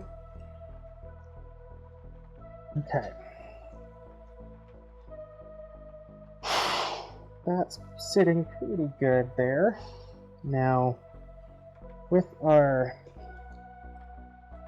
little bit here, I am gonna go probably something like this. So we are just gonna cut a short, probably quarter-inch line here, or I guess half-inch is what it's looking like. Might make it a quarter, I don't know. We'll figure it out. It does fill up fast, but I did check. They don't, they review every application. It's not a first come, first serve. So they won't start reviewing applications until the application time closes. And then they'll review everybody's application and pick who's gonna go. So I'm not super worried about it. There we go. So yeah, we're just gonna do a stitch over like this.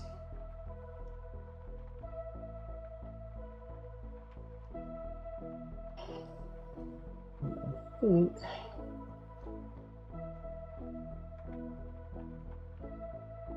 honestly, I'm gonna do that.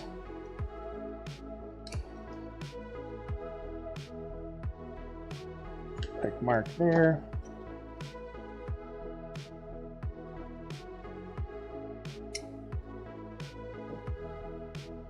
And we're gonna do the same thing. Another half-inch off of this little piece of scrap here. This is basically how we're gonna do our side pieces.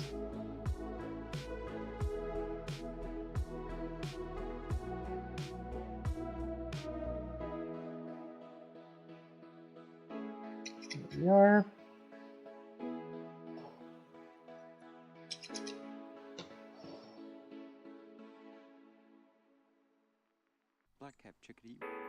Okay. Go ahead and get some glue on this piece here. There we are.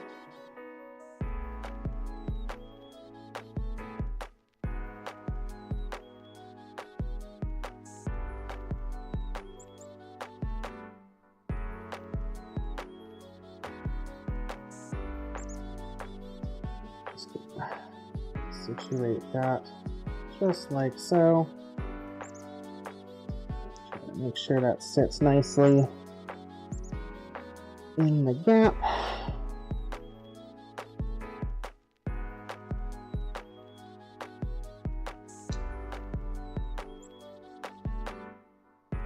I'll be able to rinse the silver off before too long.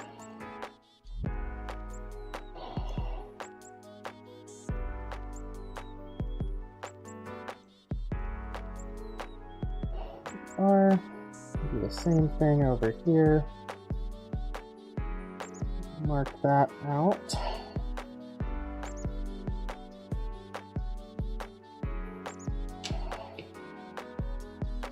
Just like so.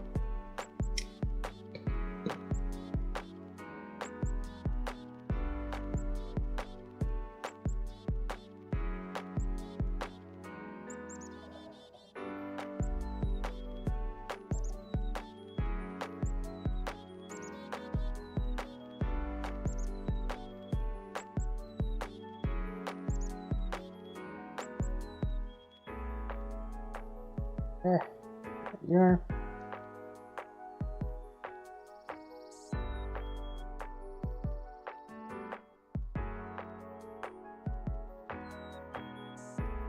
Grace is looking for the chickadee. Aw, that's cute.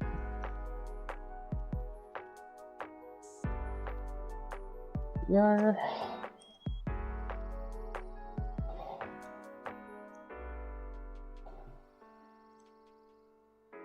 There. Okay. Now we just need to stitch this in, and this piece will be done.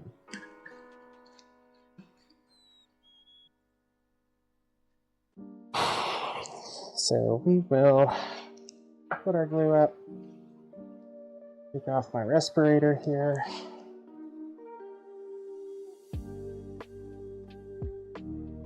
There we go. Here we are. Feel like I can finally talk normal again. All right.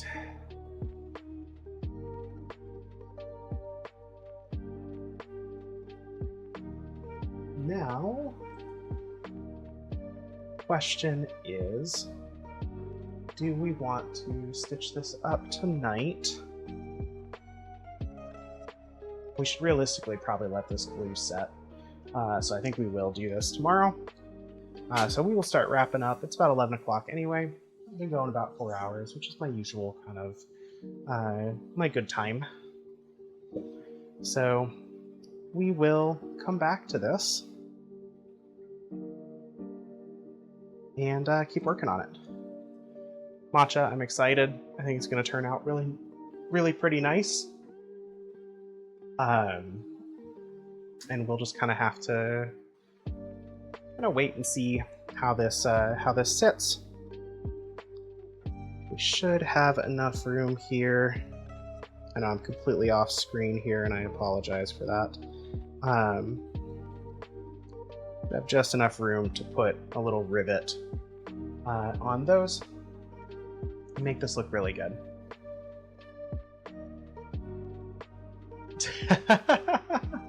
Of course, it fits, right?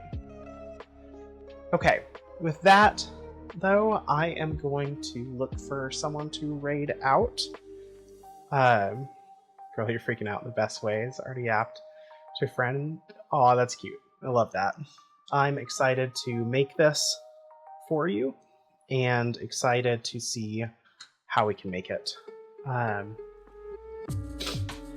a good night, Star. Those of you that are still on, please join me in a raid. We're probably going to raid Fran, because we might as well. It's Fran, and it's Thursday. It's tradition at this point. So we're going to raid out. I will see y'all next week, Sunday. I'm still kind of up in the air on whether or not I'm going to do anything. If we do anything, it might just be leatherwork instead of a game night. I don't know. I've not been feeling games past couple weeks, so we might just do a leather stream. Keep working on some of our stuff. That said, thank you all for spending the evening with me. Thanks for hanging out. I hope everybody has a good night, takes care of themselves, and yeah, we'll see y'all on Sunday or Monday.